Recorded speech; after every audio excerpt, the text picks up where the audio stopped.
Hare Krishna.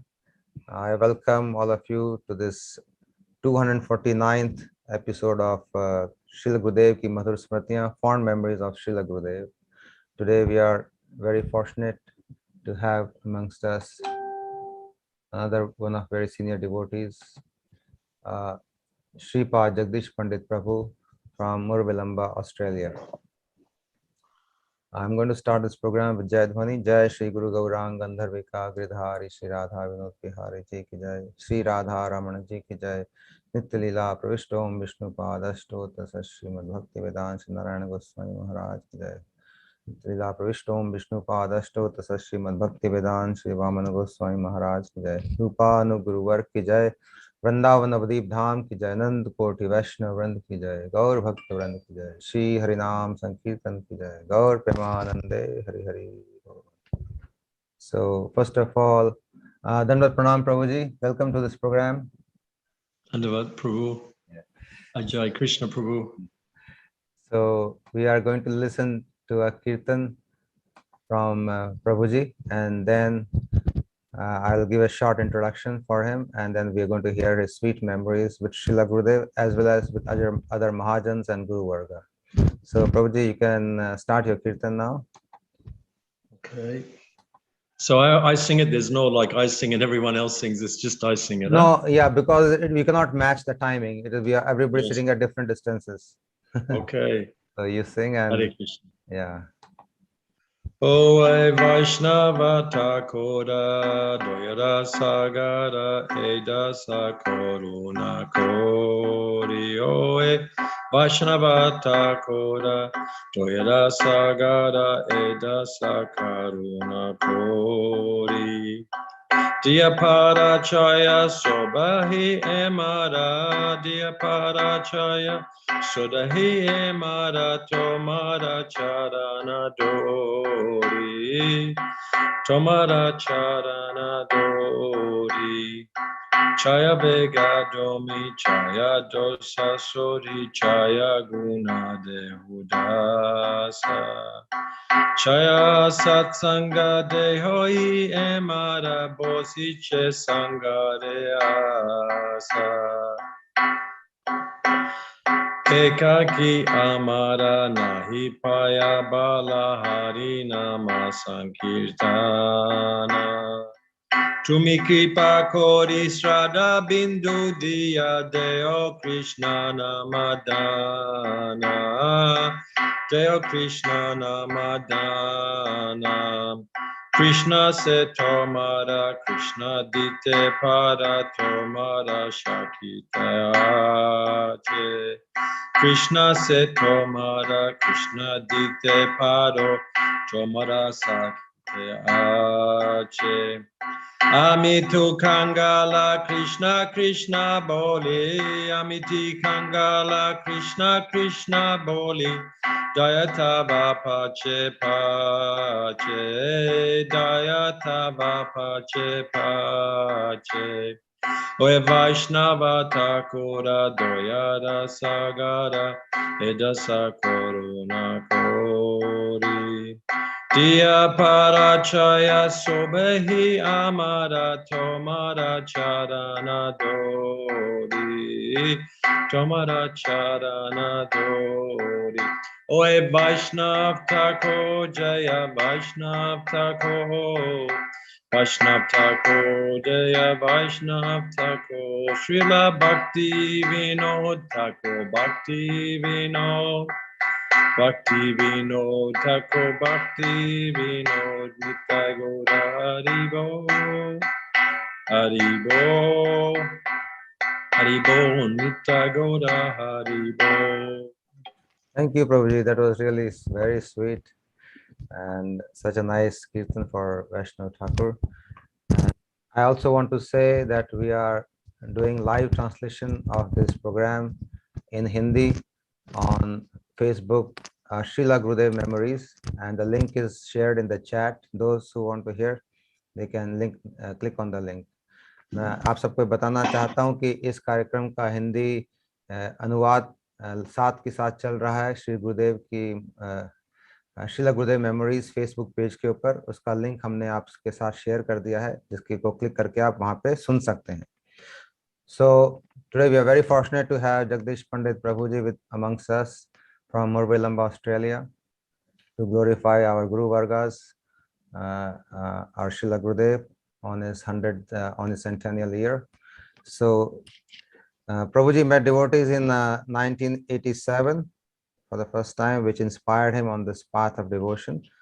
And thereafter he received harinaam in 1991 and diksha in 1994 from Nitlila Pravishtom Vishnupad Ashtodasa Srimad Sripad Gour Govind Maharaj.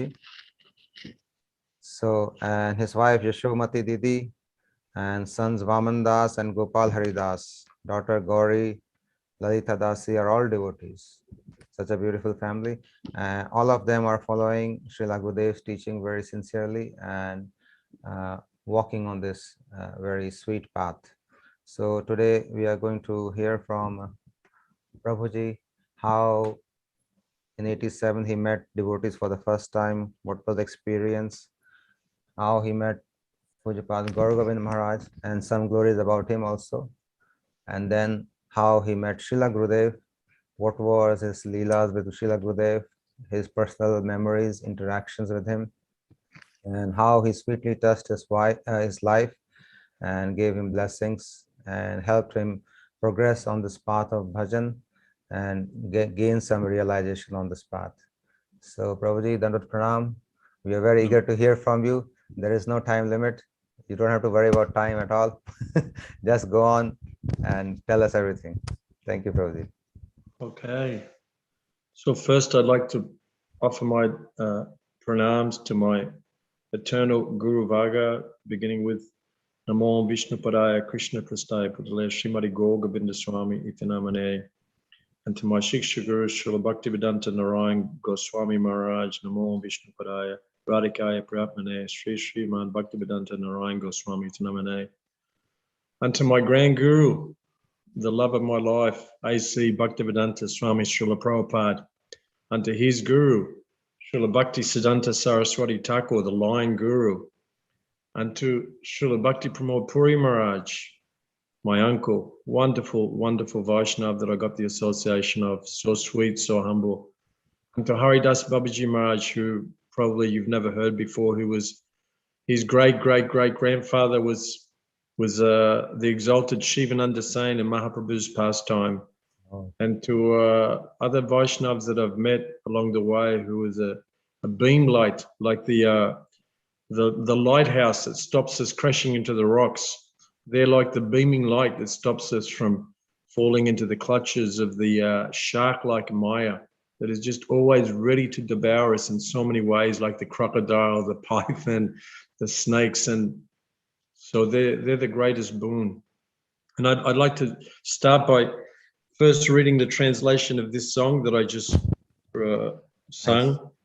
And then I want to show you the boss of the house. He's a very big boss, and I'll show you in a minute. Oh. So, O Vaishnava Thakur, you an ocean of mercy, being compassionate upon this servant, purify me by giving me the shade of your feet, of which I take hold. Help me to subdue the 6 urges and purify my 6 faults.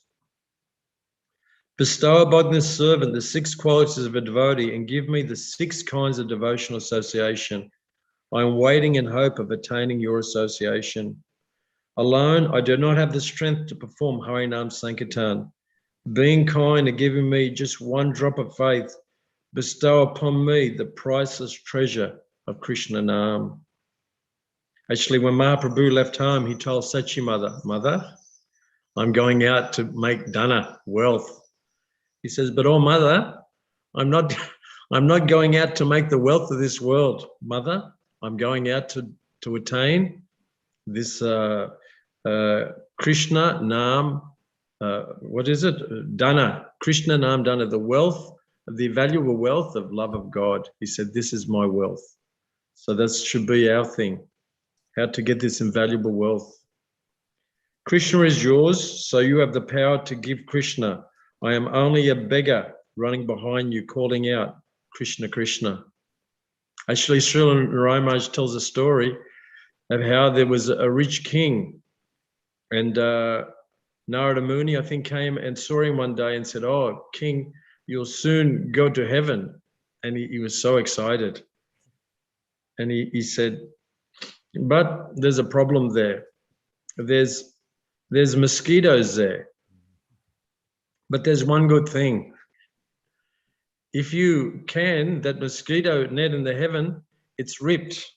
So do one thing. When you die, you take with you a needle and a thread, and then you can go there and repair it." So he thought, how will I take a needle and thread? So the king was thinking, I cannot take. So then Narada Muni said, yes, in this world you've accumulated so much material possessions, but when you leave this world, you can't even take a needle and thread with you. So Srila Narayana Maharaj would tell that story quite often, that we endeavor so much in this world to get so many things, but we should constantly think we can't take not even a piece of cotton with us, or a needle, or nothing. Okay, I'm just going to show you my house, which is, I tried my best to make it a temple. So I'm just going to show you. First, we're going to see Lord Nrsingadev, my protector.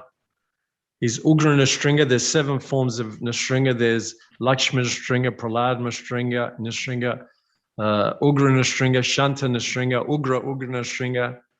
So this is Ugra Nrsinga, very angry, killing Hiranyakashipu, and there's Prahlad down there trying to pacify him.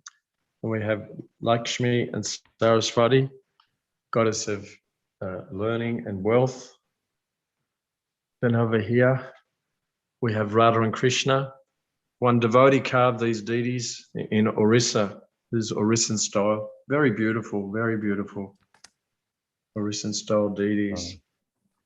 And we have my wife's mother's deities that she got in Vrindavan many years ago, maybe 30 years ago.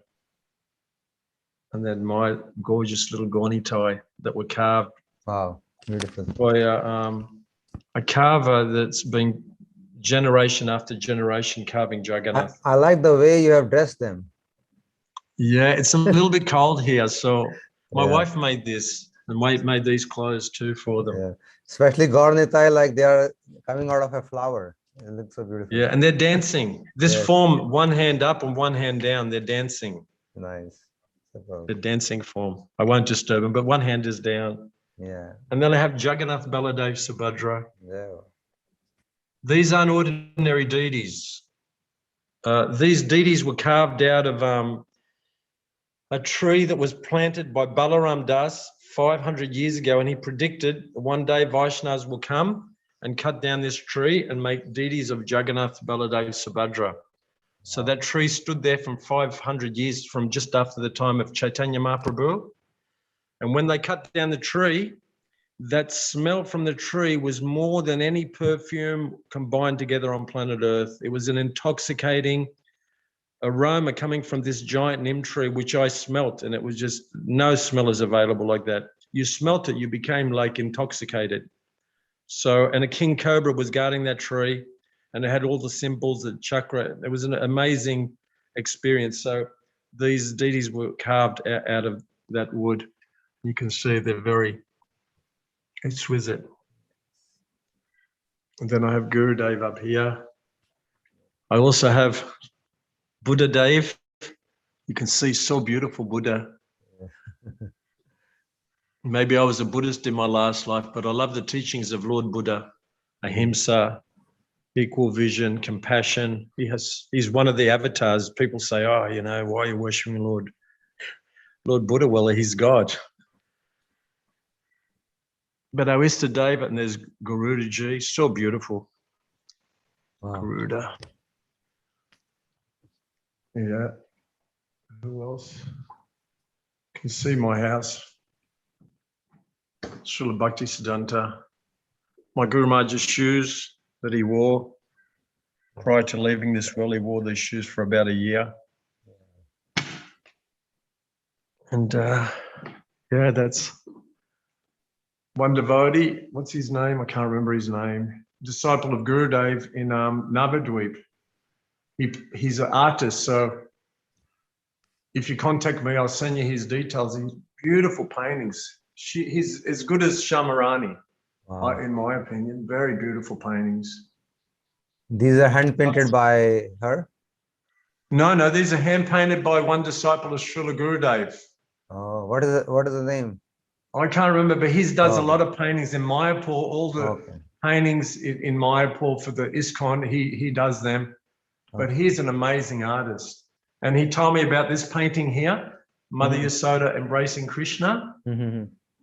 And he told me the story, this really beautiful story. He said, here it looks like Krishna's taking shelter of Mother Yasoda. Yes. But actually, that's not true. Mother Yasoda is taking shelter of Krishna. I thought that's such a beautiful explanation. Yes. I also have Lord Shiva here. Also, my bread is here, ready to be baked. Okay, I make really nice bread. I started making bread from when I was 5 years of age with my grandmother. Oh, wow. So, you I got also whole, huh? you got whole Golok Vrindavan with you and Shivalok also. Yeah. All the deities are with you, around you. So Very nice. peaceful. I was also a cook in the Gurukul for 1 year in Mayapur, which was really nice. Cook for the boys there. Every day we'd cook 9 preparations for lunch. For breakfast, I used to make a 20-liter bucket of yogurt for the boys every day. Oh. And sprouts and gorbadam. Anyway, so I'll begin. I welcome you into Krishna's house. I'm just a guest here. Like my Guru Maharaj says, I'm just like a watchdog watching your property. He said, I'm like a guard, up 2, 3, 4, up to just guarding your property. He said, what's Srila Gurudev used to say, what's Krishna's property, you're claiming to be yours. Therefore, you're a great criminal, for which you deserve to be put in the prison house of Maya. So my life began, I was like everyone else, we're in this world, we're thinking, what is the goal of life? You know, what is it all about? And I had a friend and she was a clairvoyant and she was like very famous, you know, and she was telling me that Sai Baba is God. And if you want, you can go and meet God. Who is God? Sai Baba. Sai Baba, okay. Sai Baba in Puttapati in India, near Bangalore. So I thought, okay. And she was telling me he does miracles, he cures people and people coming from all over the world. So I thought, wow, if God's there, let me go and meet him. Because my family were very religious. My father was an altar boy when he was young in Italy. He used to open the church and ring the bell.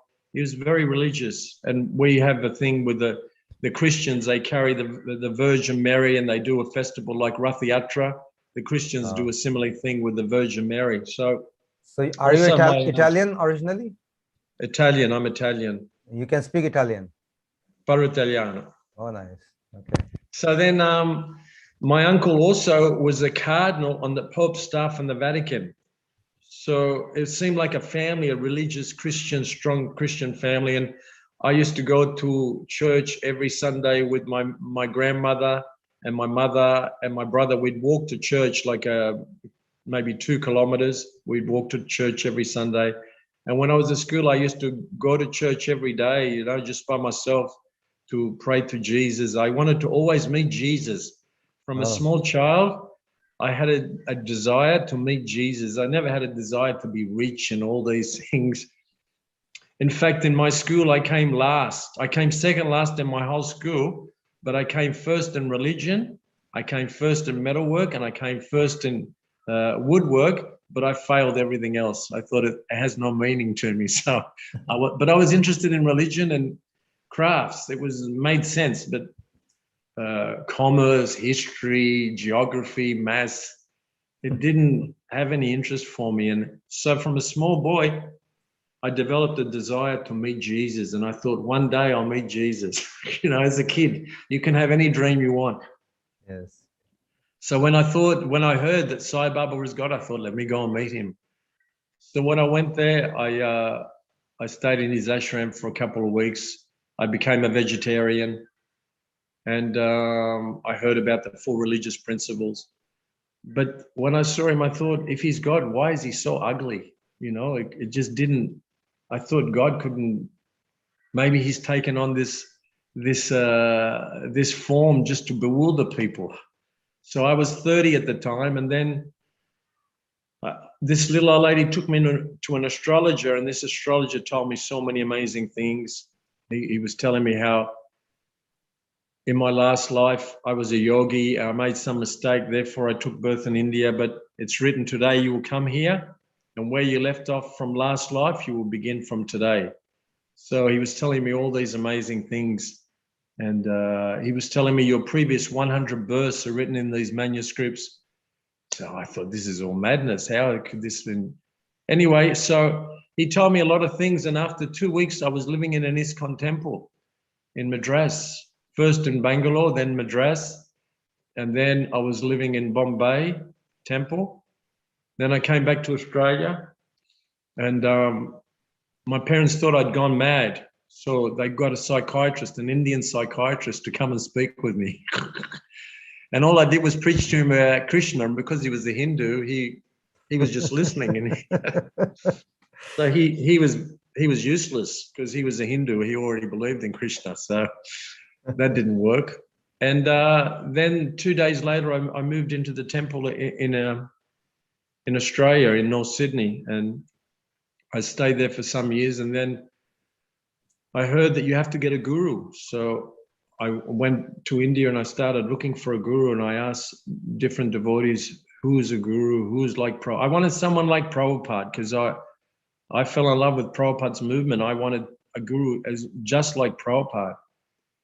And I'd met some of the gurus, the initiating gurus, but they didn't really capture my heart other than people glorifying them like he's the closest, he's a real acharya, this and that, but never touched my heart. And then in 1991 in Mayapur in Gorpanim time, I met Srila Gour Govind Swami, and I was making these gorbadams with peanuts and gura. And I took it to many of the sannyasis as a present. You know, you give things away as a present. I was giving to the Guru Cook. So I took to them, and I took to him and I said, Maharaj, what service should I do? Where should I live? This and that. You know, like you don't know what to do with your life, even in spiritual life. What service should I do? Where should I live? What should I do? And my Guru Maharaj, with a loud, roaring voice, he wasn't my Gurudev then, I just met him. He said, accept a bona fide Guru and surrender to him. Yelled at me. Scared the living day. I was so scared after that. I was speechless. I couldn't speak.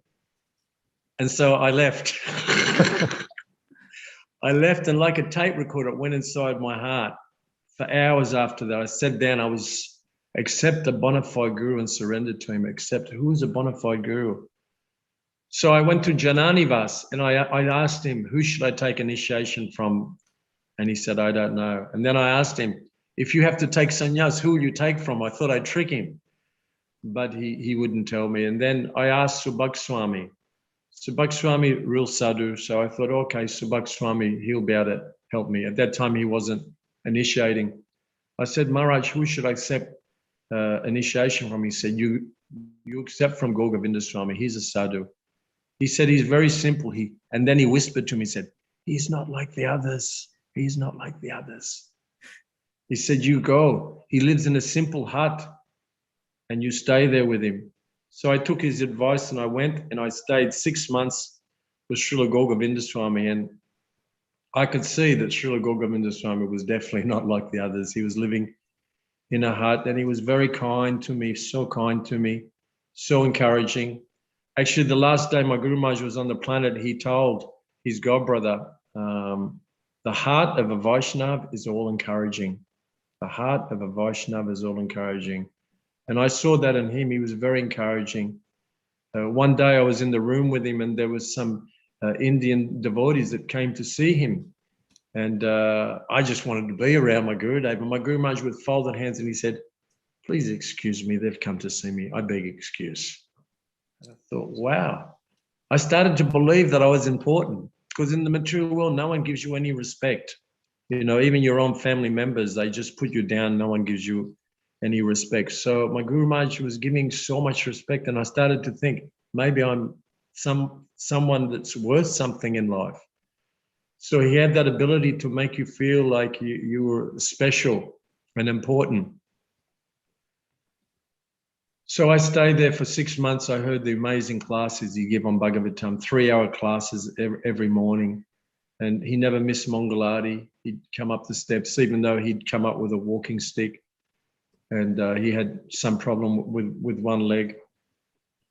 But I could see that he was not an ordinary person like the others. And shortly, I was there. I came there in February. I came there in January or February of 1991. And at that time, it was Rath Yatra.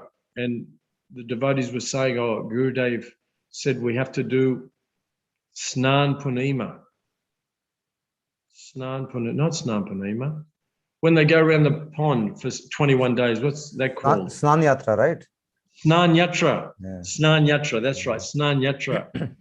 So it was Snan Yatra time, that's right. And that's like about April, isn't it? The hot time of the year, like May, Yes. April. Yes, yes. So it's the hottest time of the year. And so for 21 days, they go around the pond. So what happened one morning, Krishna Balaram came to my Gurudev and told him, you're doing our Rath Yatra, you're doing our Snan Yatra, but you're not doing the Snan, Chandan Yatra. Chandan Yatra, that's what it's called. Yeah. Chandan Yatra, Yes. where they put Chandan on the Lord and they go Yes. on the boating festival. You don't do our Chandan Yatra. So that was in the early morning, Krishna Balaram came, and then my Guru Maharaj called the devotees and said, you should organize to make a pond, build a boat, organize people to sing and dance for the pleasure of the Lord.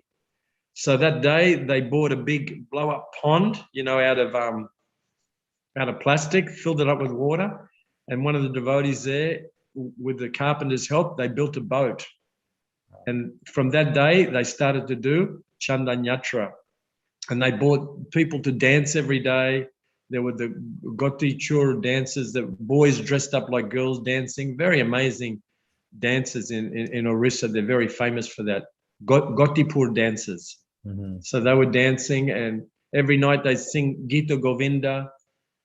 And I thought, wow, that's amazing how Krishna and Balaram are coming and telling my Gurudev stuff. Another time I was in front of I used to help my Guru Maharaj do pranams, and he was in front of the Jagannath doing pranams, and he became very upset, and he called a pujari, and he started abusing the pujari, and I became scared because Gurudev would be chastised something. You think, wow, I hope I haven't done something wrong. So then he told the pujari, Jagannath Sutta, I think his name was Jagannath, something like Jagannath Sutta. He said, Jagannath Setu, something like that. So he started chastising me in Oriya. I don't speak Oriya. So I asked the devotees, why is he so upset? Because that pujari was so quiet. He never gossiped with anyone, took prasad by himself, did his seva. Very, very quiet devotee. His brother was also living there, both initiated.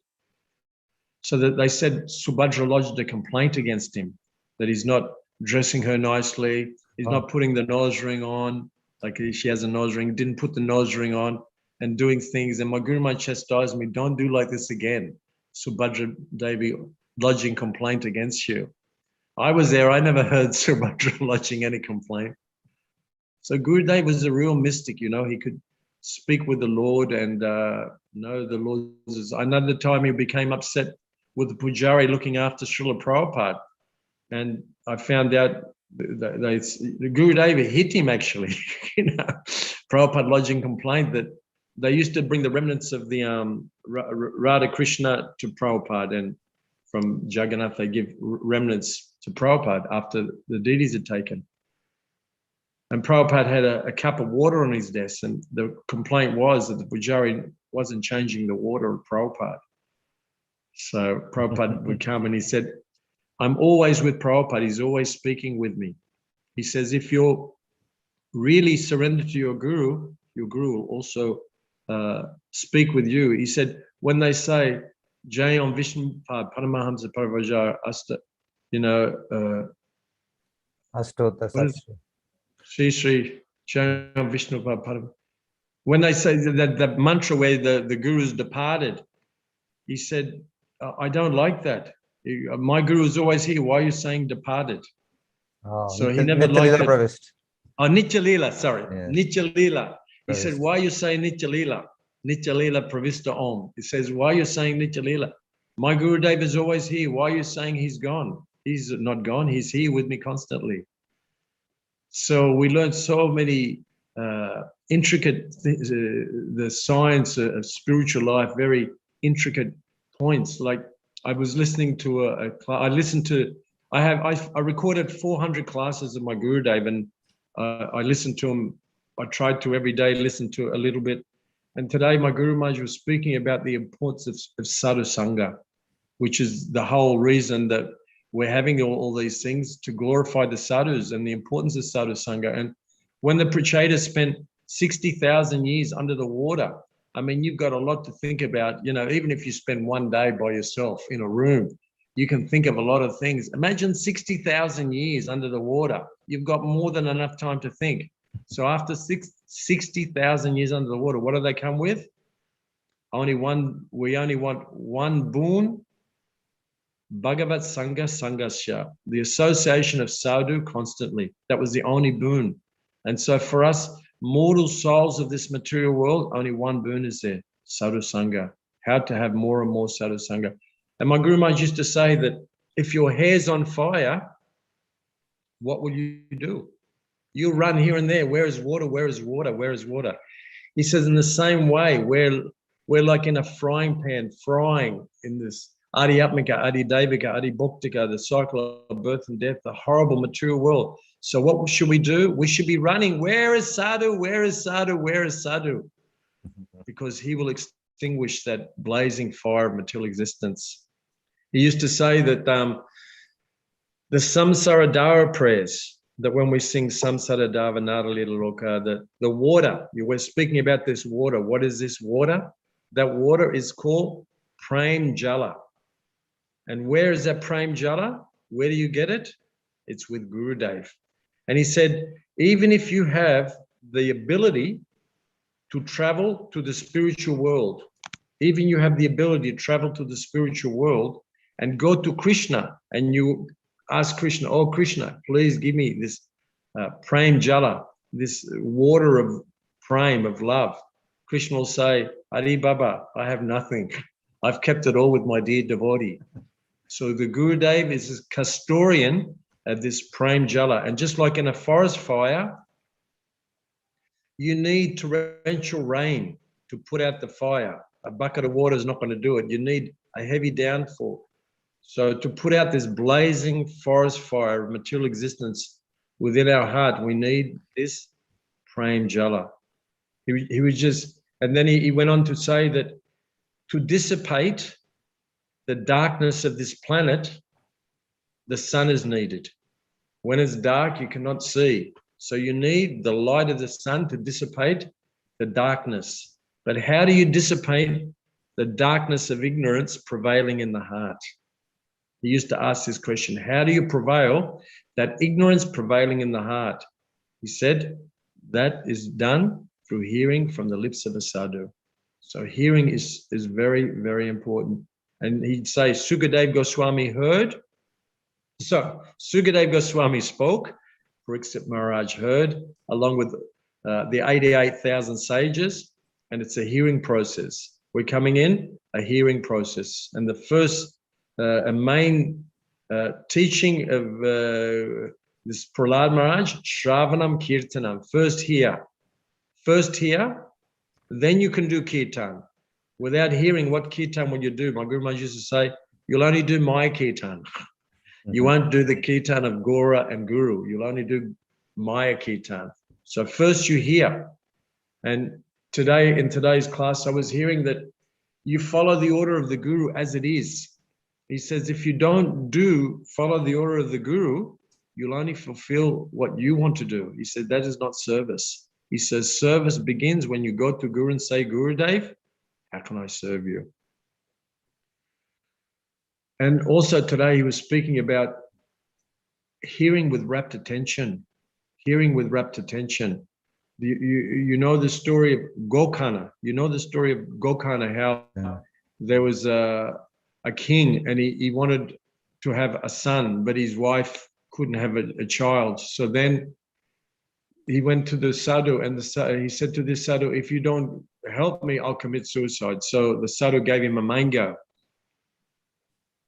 And he brought it home and gave it to the queen and said, if you take this mango, then you'll have a child. But she thought, if I become pregnant, I'll have a big stomach. I don't want that. So she gave that mango to the cow. And so the cow gave birth to this Gokana, who was part human and had the ears of a cow. And then they had her sister had a child. And so she raised that child as her own. And he was very wicked. He was a very wicked person. He'd go with prostitutes. He'd do so many things. Finally, the prostitutes, they killed him by pouring hot coal down him. And they killed him. And he became a ghost. And so when he became a ghost, he went to his brother and said, you should help me. And finally, his brother said, I've tried so many things. Now let's hear Bhagavatam. So then for 7 days, he said, you stay in this bamboo. And for 7 days, he heard the Bhagavatam. And each day, 7 days, one of the notches of the bamboo would break. And then at the end of the 7 days, that very sinful person who came as his half brother, he went back to the spiritual world. And at that meeting, there were many people also hearing, and they saw that he went back to the spiritual world, he got liberation, and they came and they said to Gokana, why is it that your sinful brother, he became delivered and we're not sinful? Why is it we didn't get delivered? And what was the answer? You're not listening. Yes. You're not listening with rapt attention. So then they all listened with rapt attention, and then they also became delivered. I wanted to share with you something that happened with Srila Bhakti Pramod Puri Maharaj. I would often go and visit Srila Bhakti Pramod Puri Maharaj. I first met him in Mayapur probably in 1991 or 92. Very beautiful sadhu. And I used to visit him in Puri because I was living in the ashram there in Dandabanga, where Mahaprabhu's danda was broken. Along with my godbrother, we were trying to develop that ashram for like about 20 years after my Guru Maharaj left. So after 96, when my Guru Maharaj left, we got the land there and we were trying to develop it with like nice gardens and things. And so one day, I was having some problem, not one day, I'm always having problem with spiritual life, but one day I was disturbed, my mind was disturbed, and I thought perhaps I've done some Vaishnava Aparad, because I always heard you shouldn't do Vaishnava Aparad. And so I thought maybe I've offended someone. So I went to Bhakti Pramod Puri Maharaj and I said, Maharaj, I'm having problems with my spiritual life. I think I've committed Vaishnava Aparad. And Puri Maharaj said, no, you haven't committed Vaishnava Aparad, you've committed Nama Aparad. Oh. And I said, Nama Aparad? And he said, yes. He says, your Aparad is inattentive chanting. For this, you're having problems with your spiritual life. So he's like a spiritual scientist, you know. I went there with thinking I have one disease, but he told me, no, your disease is different. So my Guru Maharaj used to say, the Guru is a Guru Vaidya. He's a physician on the science of love of God. He knows your disease. He knows what your disease is. Like my Guru Maharaj used to tell me, Jagdish, you have so much lust in your heart. He says, it's not one lifetime, Baba, many lifetimes, many lifetimes. So this disease, he said, Rudroga is the worst kind of disease. There's Rudroga disease. Yeah, we made a book about it. It's called The Formidable Foe. It's about the consequence of lust. So my Guru Maharaj, one day, he came to class and he says, today I'm quoting from the newspaper. So he told a story from the newspaper, and then after the class, I'll tell you the story that he told. So it was a story of a husband and wife, they got married, and he said it was a custom that every now and again, the daughter would go to the house of the father, because in Vedic culture, the daughter was always very attached to the father, and the father very attached to his daughter. He said, this is Vedic culture. So every now and again, she'd go back to the father's house and spend a little bit of time there, and then go back and live with her husband and children, whatever. So one day she went there to the father's house, and the husband was so lusty, he also came there. So of a night time, he was feeling so lost, he wanted to have sex with his wife. And the two brothers there, they said, no, you have to sleep in another room. This is not culture. You cannot do like that. You cannot do like that here. So he became so angry, that man, that he killed both her brothers. Killed both of the brothers. And then when the father came there and saw that his son-in-law had killed both of his sons, he became furious. You imagine, you're a father, both your sons are dead. So he got the plow, you know, the plow that you plow the things with, heavy plow. He got that plow and he killed his son-in-law. So my Guru Maharaj tells, this is a consequence of lust. A man can do anything. He's blinded by lust. So then after the class, my Guru Maharaj said, Jagdish, he said, you put this in a book. You transcribe it and put it in a book. So we made a book, and you can, I don't know how you can get that book. I don't know. Formidable Fall, right? The Formidable Foe, I think it's called, The Formidable Foe. Very beautiful. He gave he quoted two stories from the newspaper. He was laughing. He says, today I'm quoting from the newspaper. So that's all of us here in the material world. We all have this lust in the heart, and the only cure is sadhusanga. That's what he was saying in today's class that I was hearing when I dropped the kids off to school, that the sadhu's words will cure everything. If we just hear with rapt attention and have firm faith in the words of the Guru. I love the stories that my Guru Maharaj used to tell. And I think, you know, because we don't have like great memories, like maybe some devotees do, I don't have great memories to remember slokas. Like I hear Prabhupada every day. I have that box that you can buy of A.C. Bhaktivedanta Swami Srila Prabhupada. It has 3,000 classes in it. And I listen to it morning and evening. And I just cannot believe, how is it possible that Srila Prabhupada knows all these verses, Sanskrit verses, so fluently? On every subject matter, he has a sloka. So I'm not like that. I'm like a bit of a, maybe coming from Sudra background. I can remember stories. So my Guru Maharaj tells the story of the mother-in-law. Prabhuji, even if you do not remember anything, not even the stories and the shlokas, but if you follow a little bit, you are better than all of them. It depends what you follow, actually. Yeah. I wish I could remember. I mean, in my next life, I want to be a little bit like Srila Prabhupada and be able to remember these slokas, because it's more ammunition to, you fill your heart with these slokas. It's so nice, so nice. And it's evidence, you know, everything he says, he backs it up. Like one day my Guru Maharaj was saying, what is this verse? And one devotee, he's now Jayantakrit. He was Jayantakrit, now he's, I don't know his sannyas name, from France. Mm-hmm. But at that time he wasn't a sannyasi, Jayantakrit. And he quoted the English of this verse nicely, but he couldn't quote the Sanskrit. And my Guru Maharaj says, don't listen to him. He's a cheater. If he cannot quote the authority, don't listen to him. So my Guru Maharaj used to tell us, if you don't know the verse, don't tell him that you're my disciple. Thereby you'll give me a bad name.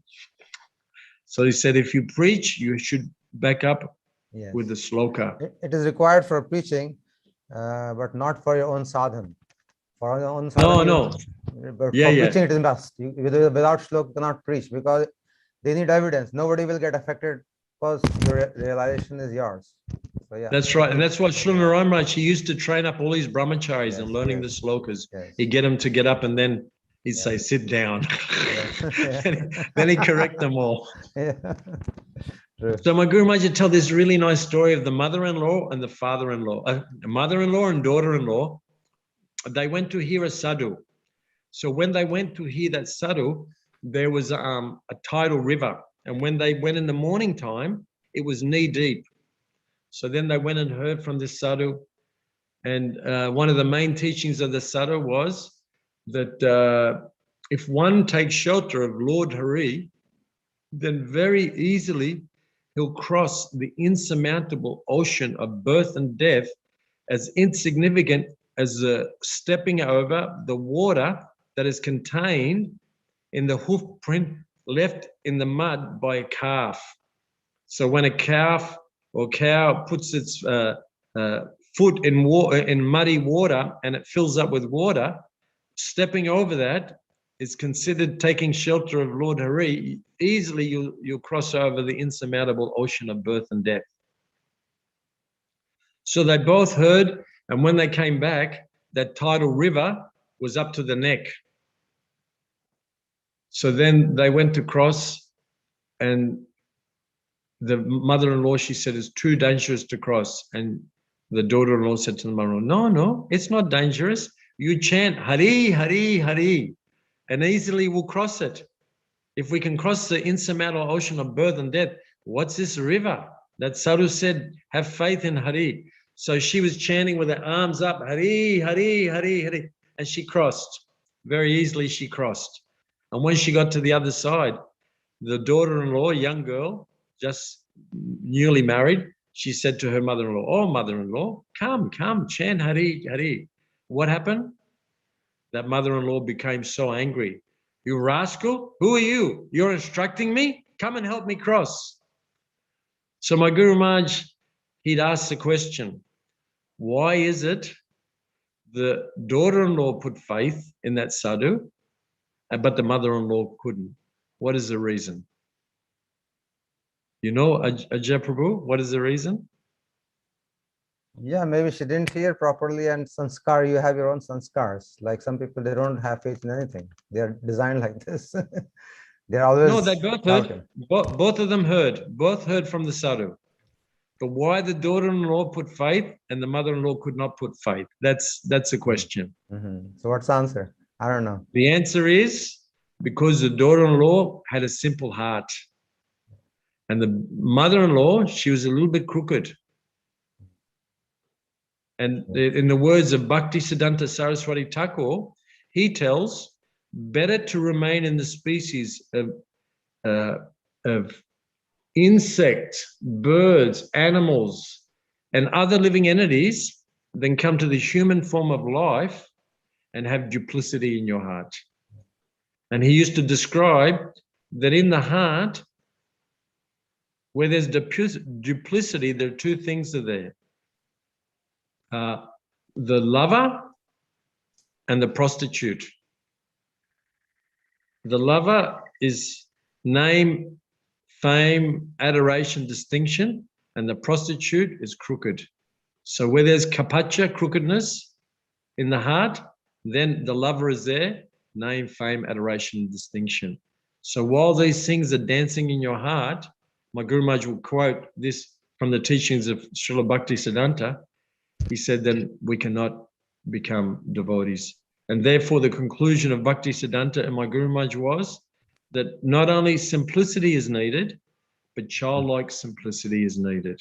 Not only simplicity, but childlike simplicity is necessary. Like with the small kids, like I have 3 small kids. I married late. My daughter is 7 years of age. So I tell her something and she believes it. She's just a little kid. But when my Guru Maharaj used to say, when you were small children, you believed. But when you grow up, you become very suspicious. And in the words of Sridhar Maharaj, Bhakti Raksha Sridhar Maharaj, what does he say? Suspicion leads to suspension.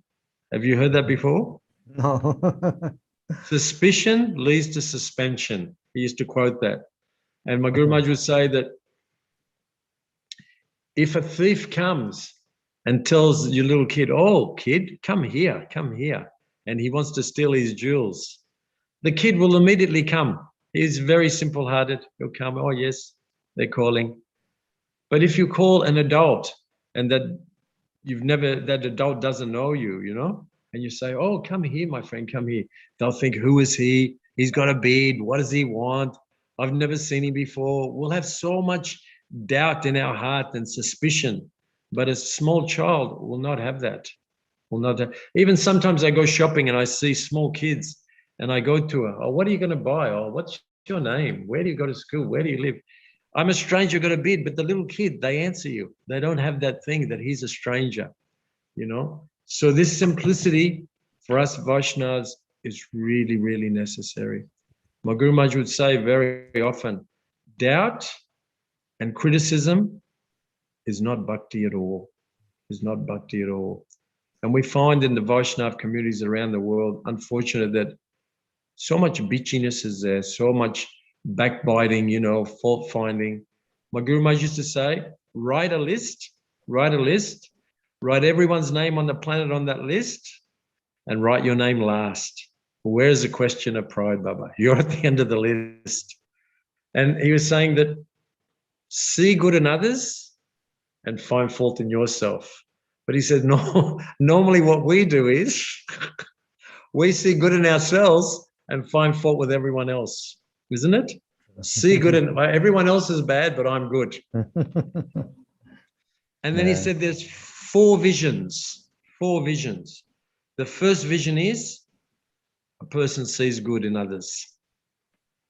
The second vision is a person sees the bad in others. Only sees bad and glorifies the bad. Only sees the good and glorifies the good. The third sees the good and the bad, glorifies both. He's good at this, he's bad as that. And the last one is, and this is only for a sadhu, can have the last vision, not possible for normal people.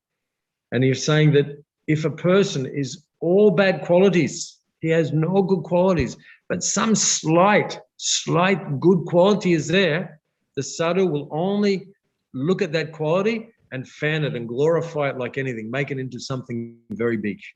He said, this is sadhu. And you can see with the Gurudev and all of us, they're coming from such an exalted platform. I mean, we're full of faults, but they're always encouraging, always encouraging. Like my Guru Maharaj said, the heart of a Vaishnav is all encouraging. I'd like to tell you when the first time I met Srila Narayan Maharaj, I first heard the teachings of him from Raghava Pandit. Raghava Pandit was the first person to do books of Srila Gour Govind Swami. He transcribed Bhakti No Punya, the last limit of Bhakti, and Guru Vandana, the Guru Tattva book, very beautiful book of the prayers of Vishnavat Chakravarti Thakur. So he used to take my Guru Maharaj's books to Srila Narayan Maharaj and bring back Srila Narayan Maharaj's books to Srila Gour Govind Swami. And they used to read each other's books. And I thought, wow, that's unusual because Srila Narayan Maharaj is not ISKCON. We would, you know better than me, ISKCON, not ISKCON.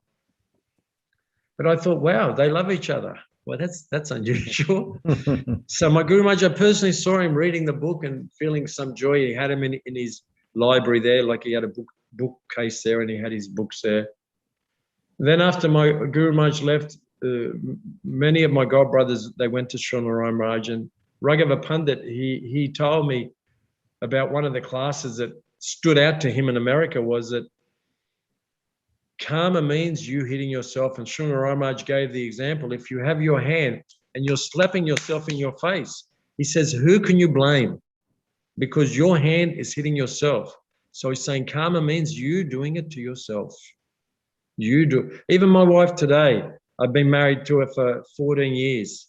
She still cannot believe that karma. She's still saying, I'm good. I couldn't have done anything bad. So this concept of believing in karma is such a high thing as well. We've heard so many things, but how many people believe, yes, I deserve this. You know, we all think, I don't deserve this, I'm good. No, we've done so many bad things. So that really struck me. Wow, that's an amazing context. Me hitting myself as karma. So I thought, yeah, I'd like to hear what else he's got to say. So I went to Vrindavan, and it was, I think it was Gorpanim time of 1997, the first time I met him. Or was it 96? It was 96 or 97, I can't remember.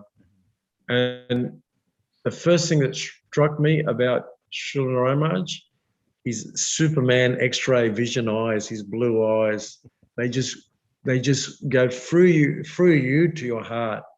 It was kind of scary, that just that look for even 1 second. It's like he could see everything, and it's like, wow. Anyone that's seen Srila Gurudev looking at you, they all know what I'm saying. They all know. It was just that look, and I spent some time with him there, and then in 97 he came. 96, I think he came to Australia. So then he came for the first tour to Australia, and I came and I got like a darshan with him. And the first thing I sat down, the darshan, Srila Narayan Maharaj, Srila Gurudev, he grabbed my dhoti. I had a saffron dhoti on, came right up to me and said, "Don't take off this cloth." And my heart like practically missed the beat. He was so heavy. That's the first thing he ever said to me, "Don't take off this cloth." And years later, I met my wife. I wasn't spending as much time as I should have with Srila Gurudev, and I'd already married my wife, and I took my wife to meet Srila Gurudev here in Australia, and that was in early 2011 or something like that. Can't remember what year it was. Maybe 2008, maybe. Anyway, I took my wife in, and Gurudev was really angry with my wife. He says, "Why have you taken Jagdish? He's my brahmachari. You have no right over him. You should go back to Russia, marry someone else." He was so heavy with her. And wow, that my wife just didn't know what to do.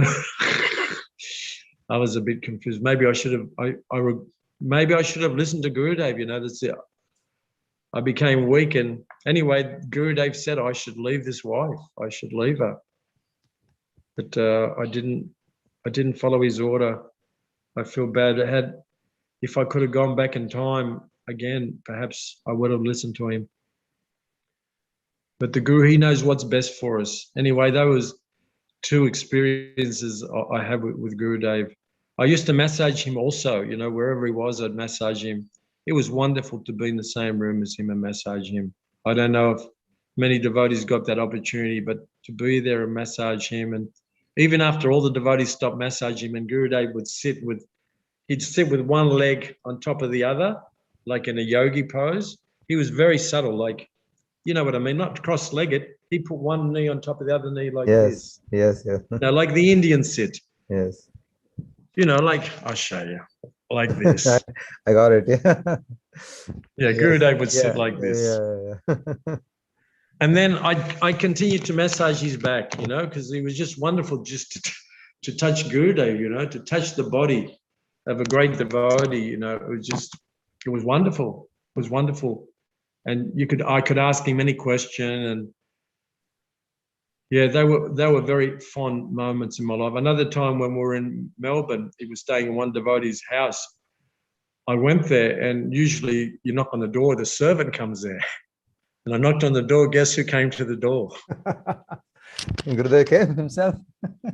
I opened the door, he was with his gamsha, and he said, "What do you want?" Cool. He said, "I've come to see you, Gurudev." And he says, "Why have you come?" Then he let me in, and he got his hand and he pinned me against the wall. Oh. He said, "Do you know? I used to be a policeman." So yeah, Gurudev was like, he had a funny sense of humor too. He wasn't all serious. He was also like a father, you know. That's something that the father would do with his son. I used to be a policeman. Anyway, then I went in and I spoke to him, and then I massaged him there. I got to travel with him in so many places. I went to Hawaii. It was a wonderful experience there, going swimming in the ocean with Gurudev. You know, it's like you thought you were never going to die. You're never going to get sick. You're never going to get old.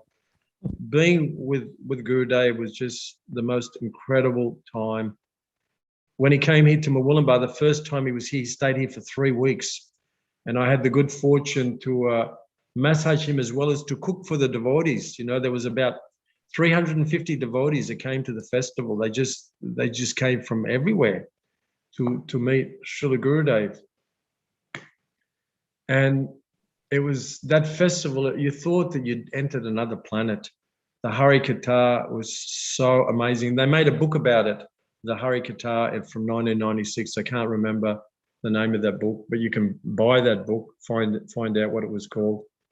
But those classes were so good. And we were staying on Pujyapad Prabhu's property. He has a 5-acre property with a river, a creek running through it. So it was hot that time. The devotees were taking bath in the river. It was like a heavenly planet festival. That's all I can say. And yeah, the Hari Katha, the intimacies. He'd go on a morning walk. To go on the morning walks with Gurudev was just the most amazing time. You know, Maya could not touch anyone at that time. It was just, you felt so safe. So the morning walks were there, then the classes, and then the darshans as well. I remember one devotee, the son was initiated by Gurudev, the mother was initiated by Gurudev, and then the grandmother came, and I think he also initiated her as well. And she didn't know much about spiritual life. They're New Zealanders.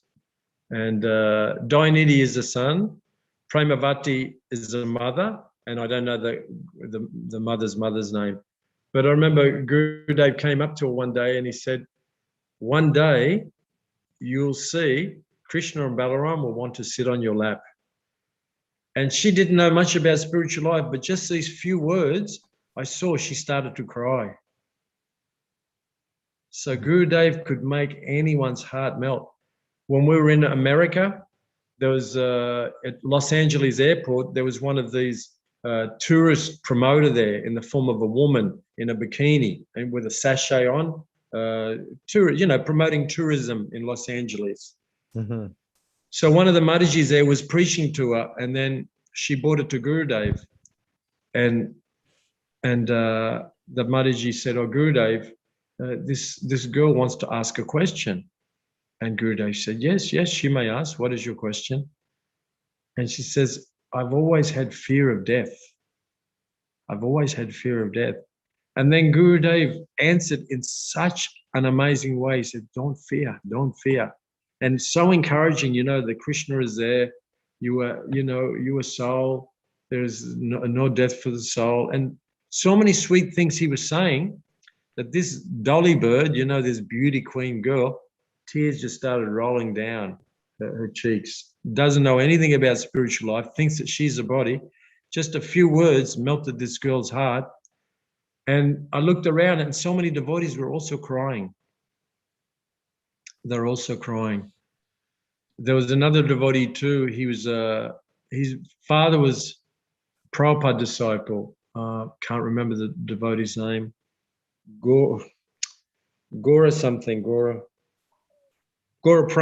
Prabhu. He was the main person that built the temple in Rupsanat and Gaudiya Math. He collected for that temple. Anyway, he had a son, and that son was also quite big, and he was having problems with his spiritual life. And Gurudev said, okay, you could not chant 16 rounds, no harm.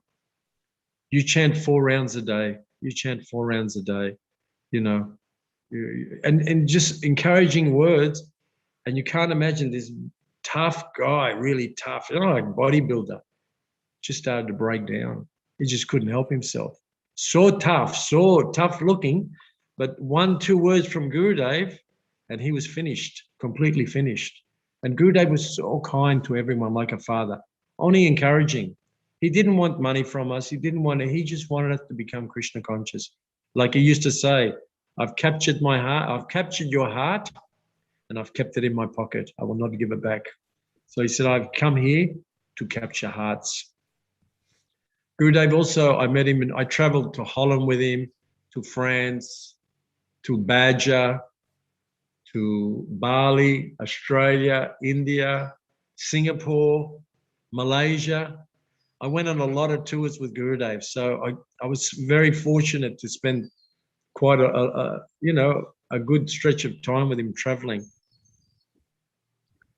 And in different places, he told different things. Like, I forgot the story I was going to tell you there, but then I remembered another one. We were in Singapore. We were staying at this very wealthy Indian's house. You know, he had an apartment. He had an apartment for the devotees, and then Gurudev stayed with him. And Gurudev found out that we were all joking, you know. And, you know, with so many devotees together, what do? You joke around. So we were joking. I was also cooking. Wherever I went, I used to cook. So remember, I cooked a big thing of pasta. They used to love my pasta. Even my kids, last night I cooked pasta.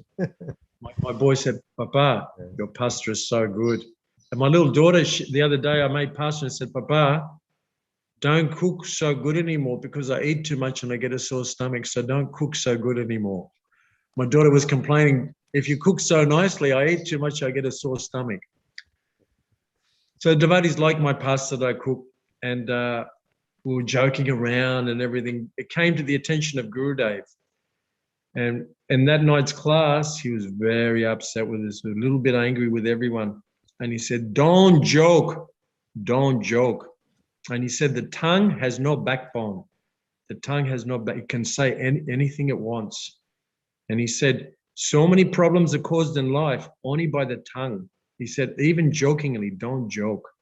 So he gave a really heavy class about controlling the tongue and not joking around a lot, you know, because it goes against bhakti, joking around. Of course, when Gurudev was joking around, that's different. He's of a, when we do it, it's all mundane.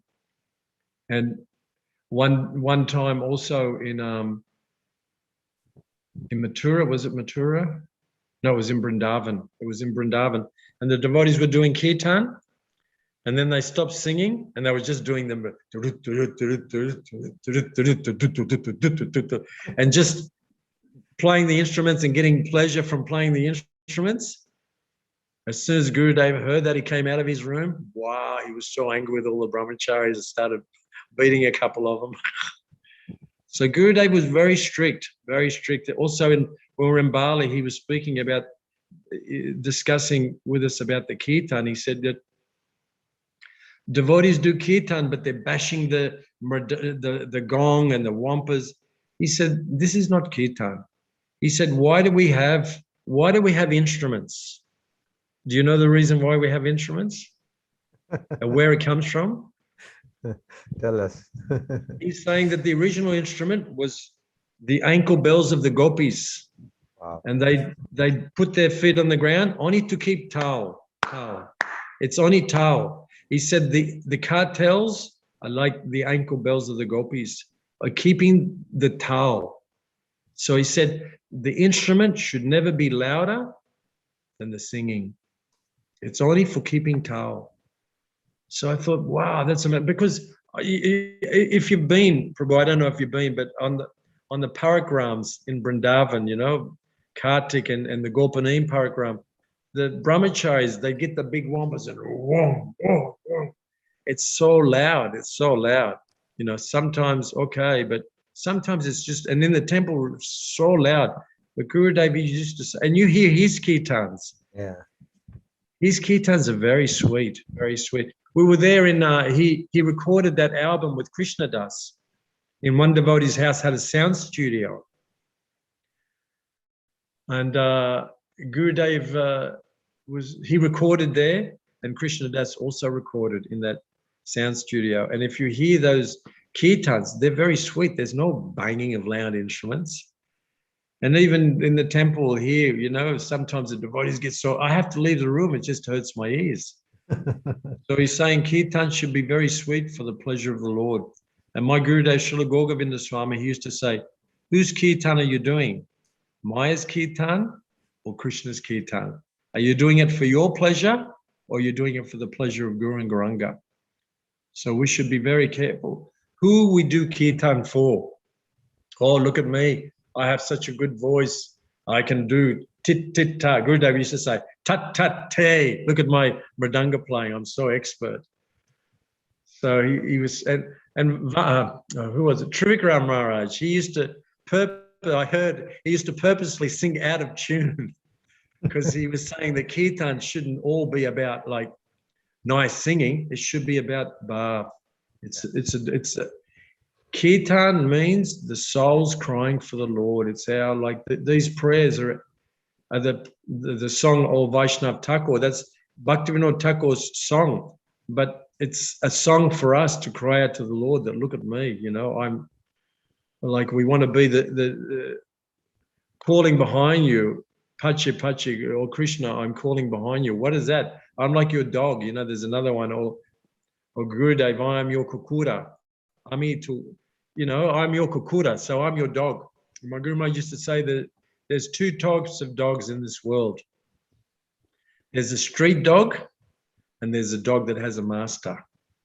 He says the dog that has a master, he's always there. The master is there to protect him. If another dog comes, the master is there. But a street dog, he's vulnerable. Anyone can attack him.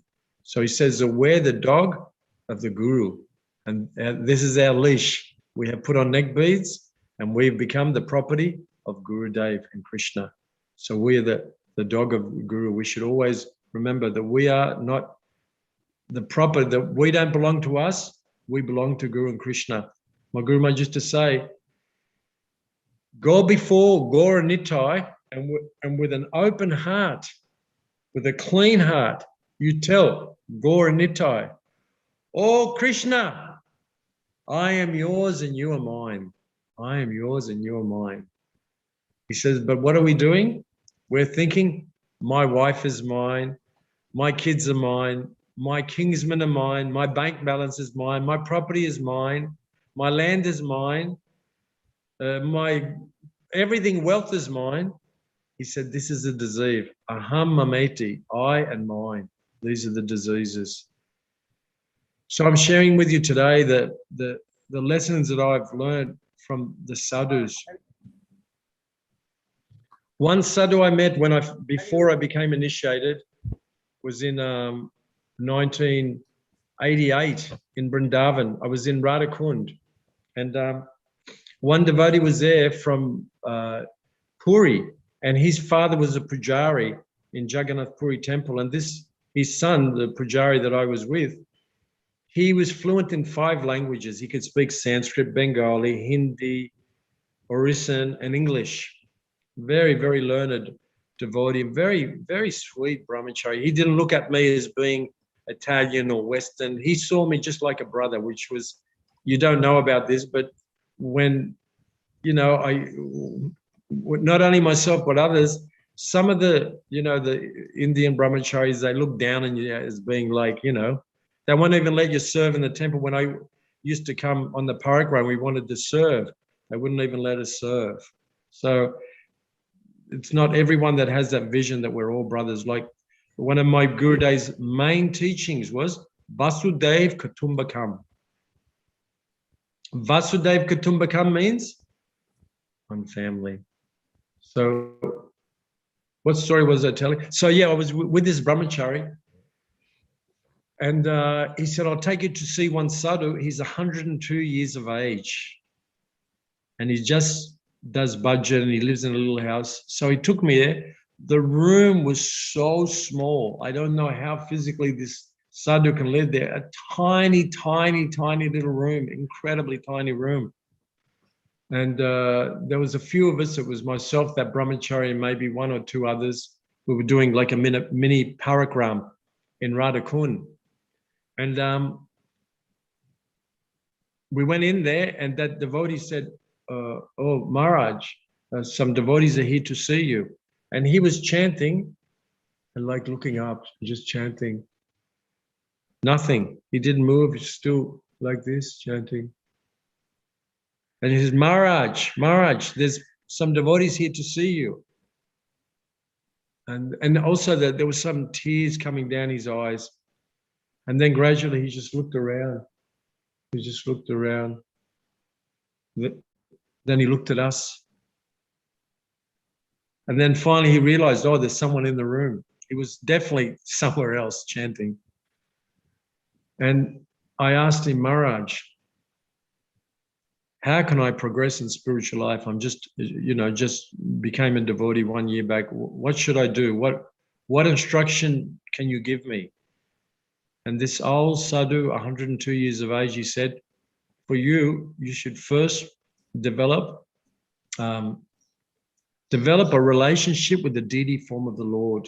That's what he told me. You should develop a relationship with the deity form of the Lord. So that's one of the first instructions I got from a sadhu, and he's probably the first real sadhu I ever met in my life, because after meeting him, I could feel something extraordinary just being in his presence. So that was I think probably, at least in this lifetime, the first time I ever had sadhu sangha. He was a real sadhu, chanting, tears pouring down, didn't even know we were in the room. So that was a very wonderful experience that I had. I want to tell you about Haridas Sain Babaji Maharaj. In 1996, when my Gurudev left this planet, before he left, he told us that Mahaprabhu's inconceivable Leela Pitta will come on our way to render service. He told that to my godbrother, and my Guru Maharaj said that I should work with my godbrother. So after my Gurudev left, myself and my godbrother, we were looking for to start an ashram, because there was so much inner fighting. When the Guru leaves, there's so much in-house fighting, It's just normal power struggle, whatever. And we wanted just to, my godbrother wanted to leave home. Satchidananda Prabhu, his name. He wanted to leave home. And I wanted to live, in a nice place in India, maybe Puri. So we were looking to buy land there or get land donated to us. So we went to one place, and my godbrother was very well known as being, a sadhu. He was in the government before, and he knew a lot of people.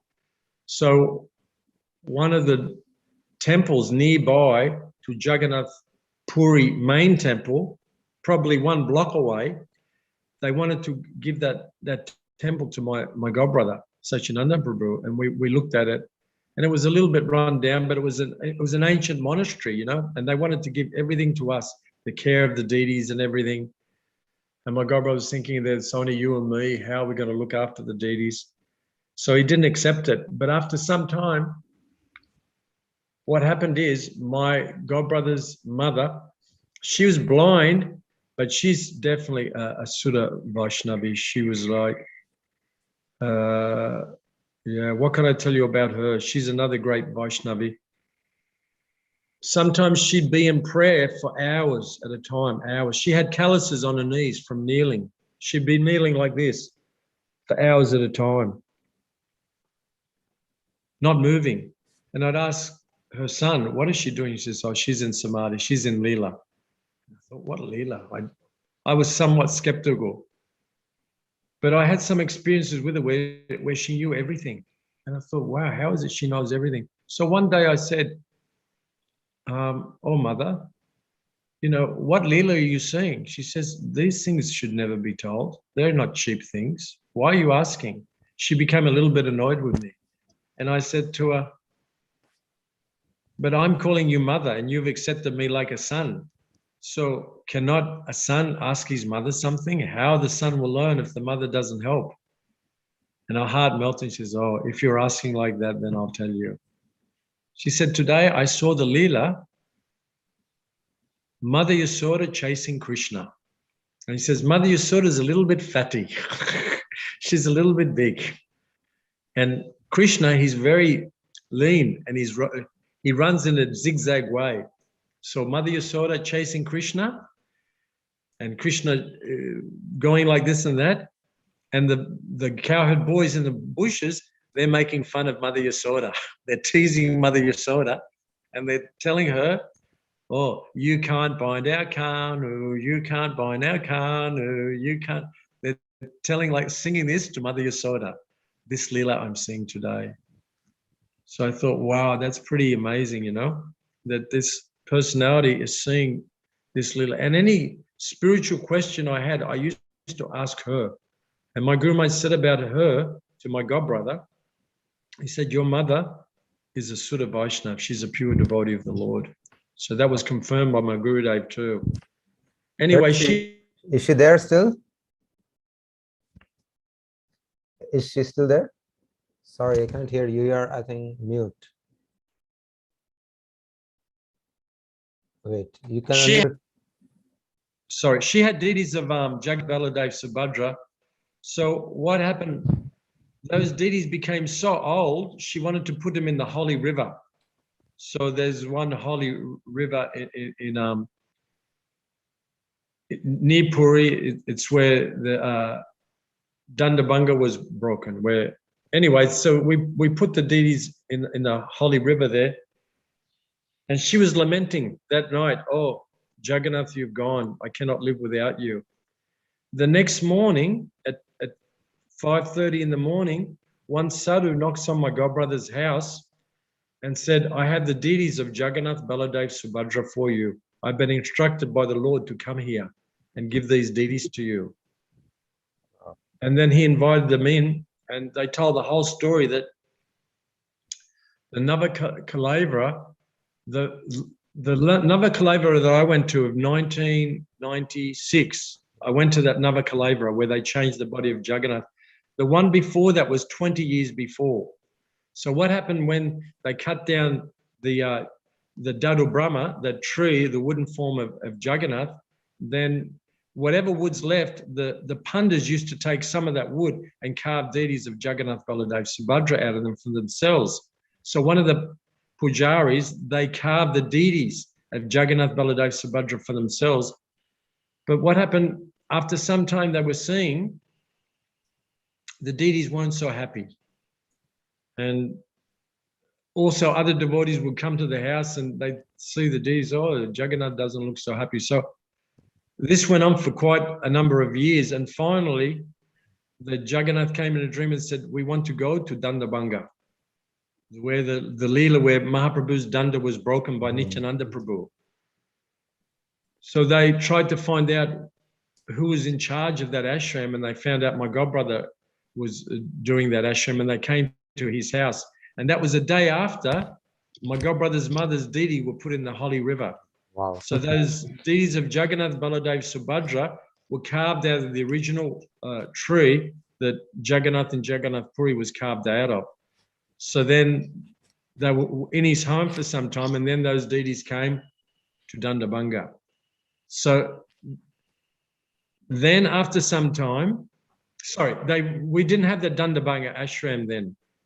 It was just starting. But before those deities came, one sadhu came to my godbrother's house, and his name was Haridas Babaji Maharaj.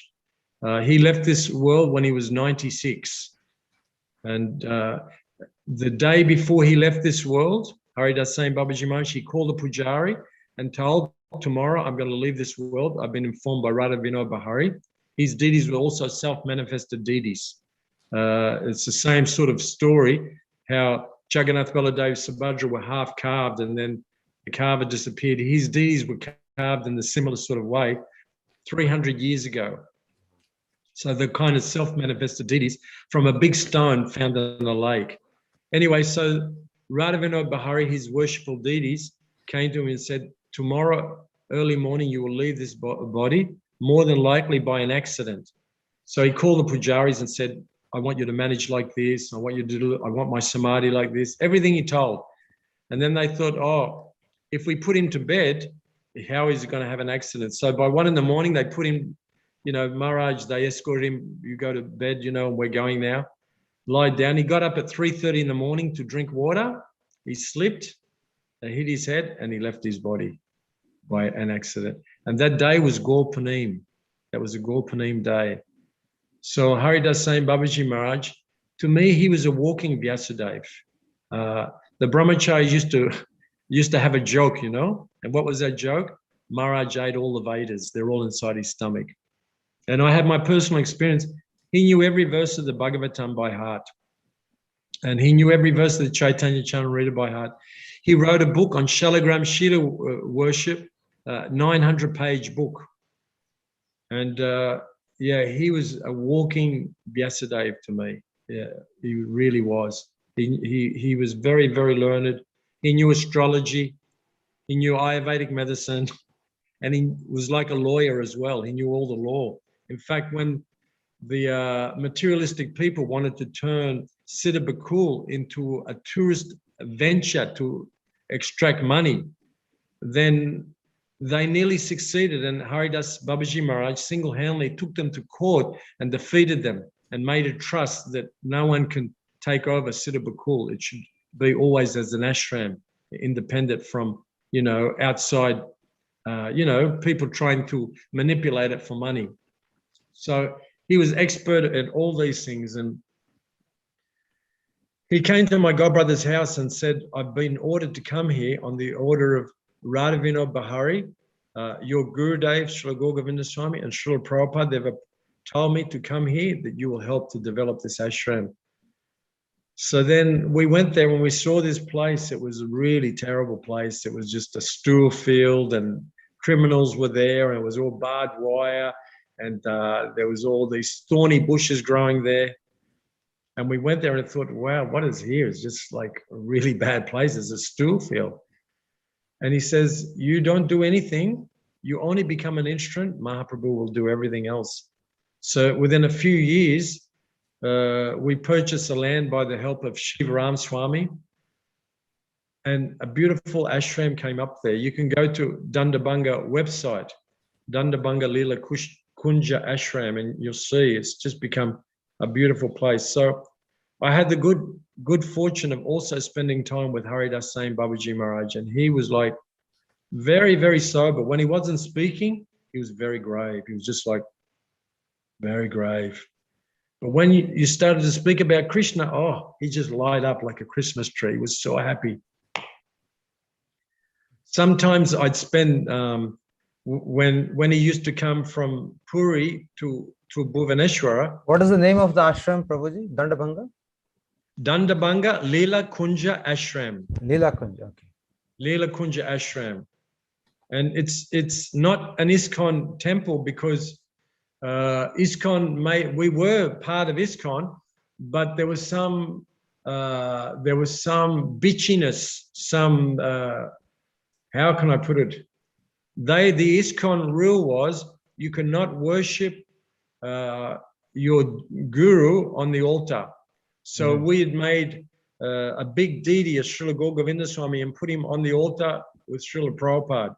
And we also had a room with Srila Gour Govind Swami Didi and Srila Prabhupada. And it was a GBC ruling that no temple can do that.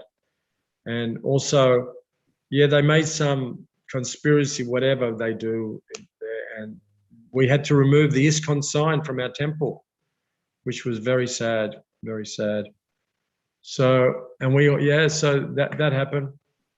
So he used to come sometimes to ISKCON Bhuvaneshwara on the way to Mahanga. So he'd stop off there, and then he'd spend the night there at the temple, and then go to Mahanga, which is about 100 kilometers away from our temple.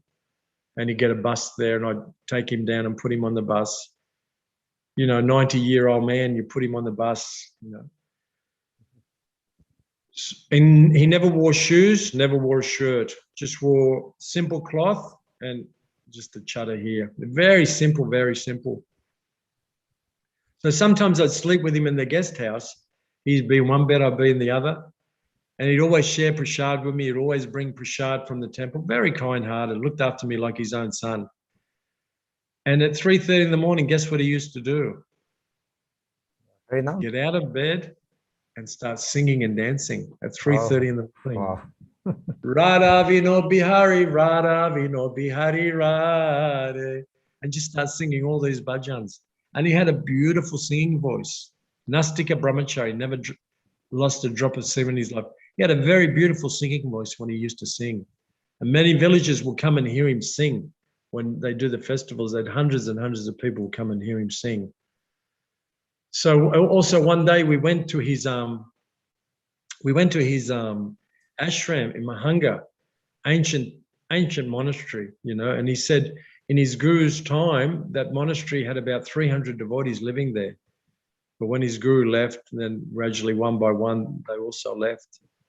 So we went there and he invited us for prasadam. So he personally laid out the leaves and he fed us, like he served us. At that time, probably he was in his 90s when he did that. So a 90-year-old, he struggles to get up and down. My father's 92. He needs a wheel thing to move. He can't, you know, he needs support. Babaji Maharaj never had a stick, so he could still walk. His back was straighter than this chair. I mean, a piece of wood would be crooked compared to his back. His back was completely straight. His shoulders were like this. They weren't down. He was like this, completely. I can't even. He always used to say, sit straight. He used to tell me, sit straight, and he always say, very fickle-minded. Very fair. Sometimes asking questions. He says, why are you asking this question? He says, this is just Sanskritification. Wow. So he was really good. He was like another father for me. So he'd serve us with his hand and he'd say, something more, something more. And then, yeah. So that was Haridas saying Babaji Maharaj. One day I was quoting, reading a verse from the Bhagavad, and he had thick glasses. His eyesight wasn't so good. He used to wear thick glasses. He didn't always had them on. He'd take them off, but to read he'd have. And I was reciting the Sanskrit, but I'm not so good at reciting Sanskrit, you know. So as I was reciting it, he was reciting the whole verse before me, like trying to help me. Mm-hmm. And that was just a random verse from the Bhagavatam. Then another time, I was asking about religion, about the Muslims and the Christians. And he said, the religion is tick, but interpretation is not right. Mm-hmm. And then he said something really amazing.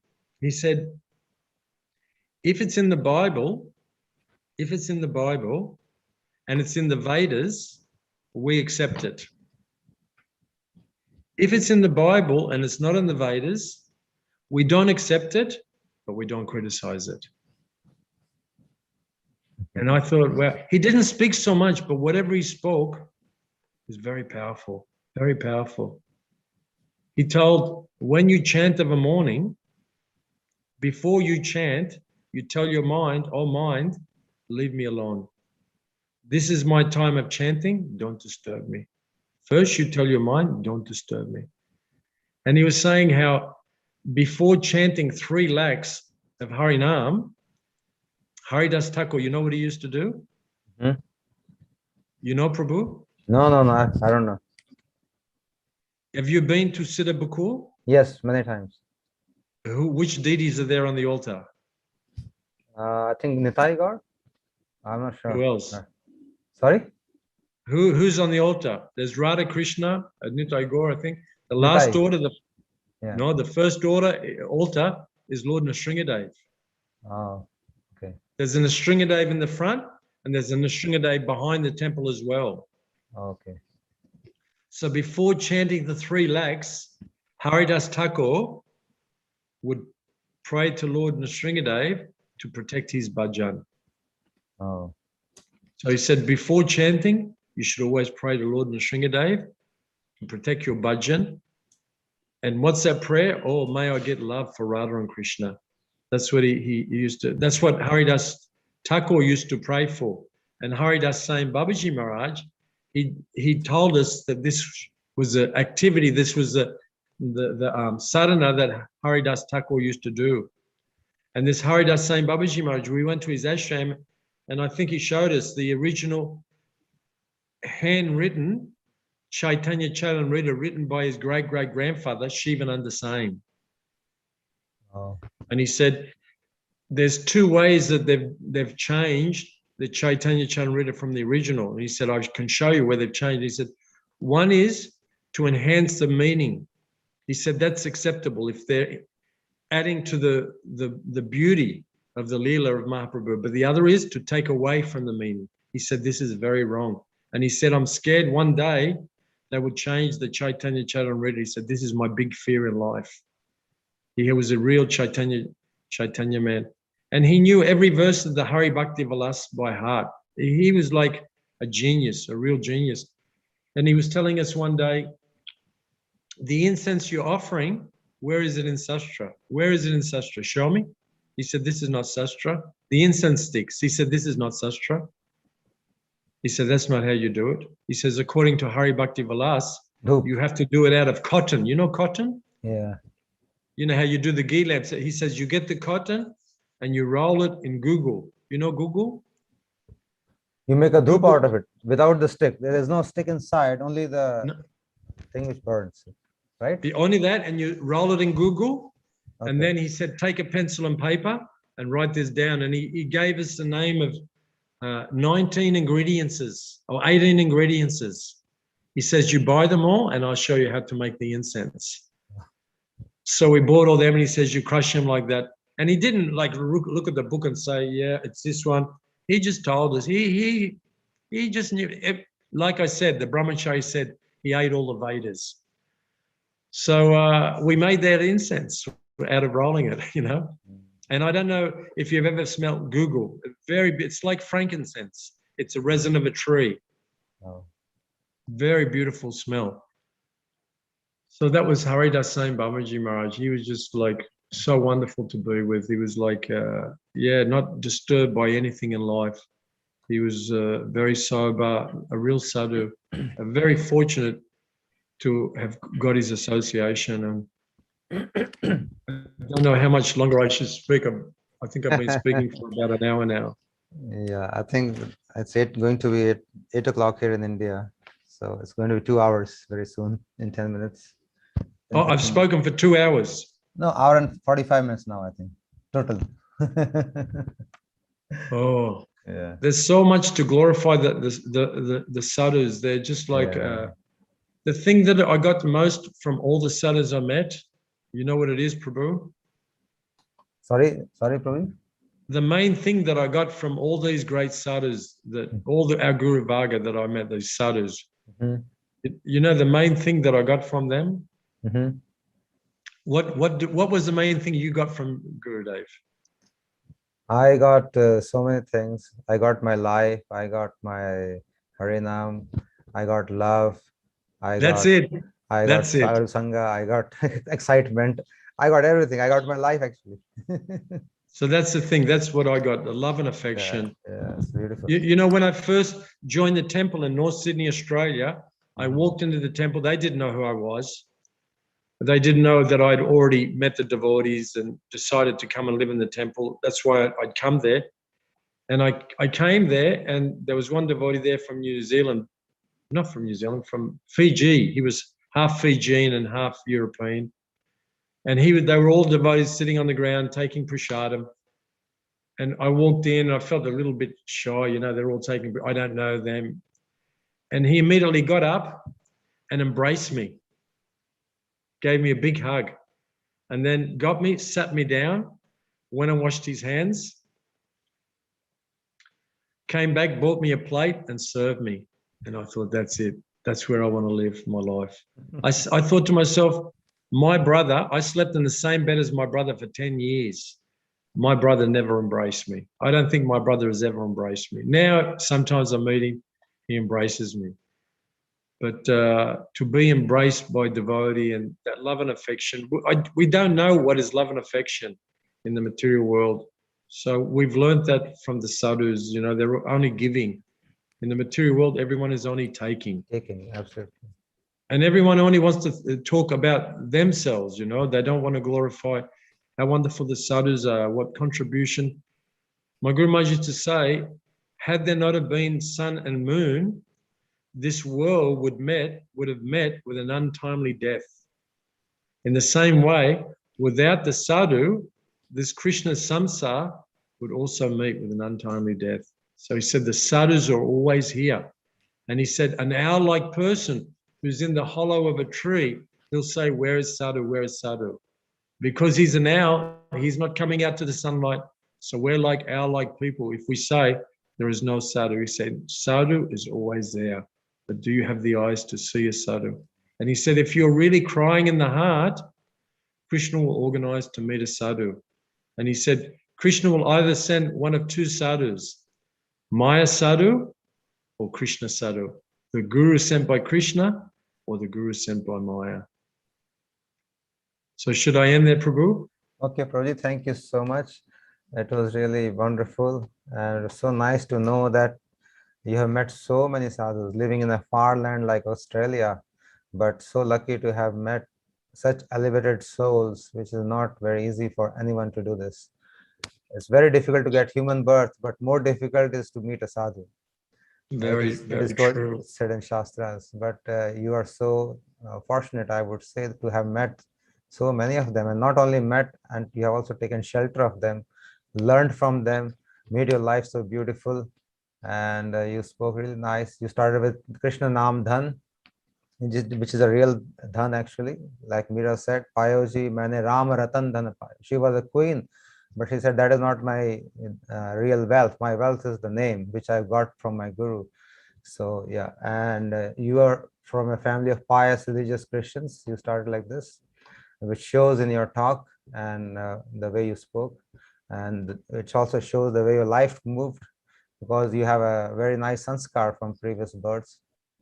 You used to go to church every day, desired to meet Jesus, and I'm sure you met him in different forms now. Oh, definitely. My Guru Maharaj, Srila Gurudev, much greater than Jesus. So your desire has come true, and you are expert religion and craft, then other subjects you told. Then you've been to Bangalore, Madras, Mumbai, Indian psychiatrist you met. And the first meeting with your Gurudev was really wonderful. I mean, who meets a Gurudev like this? He yelled at you. Wow, Accept a bona fide guru and surrender to him. So what instruction, and what a perfect instruction. And yes, your Gurudev was like that. I heard him in some of the audios, and it pierces your heart. He was strong. He will shout. He will wake you up from your sleep. He will jolt you. He was sadhu like that. Yes. yeah. And he was never like soft and meek.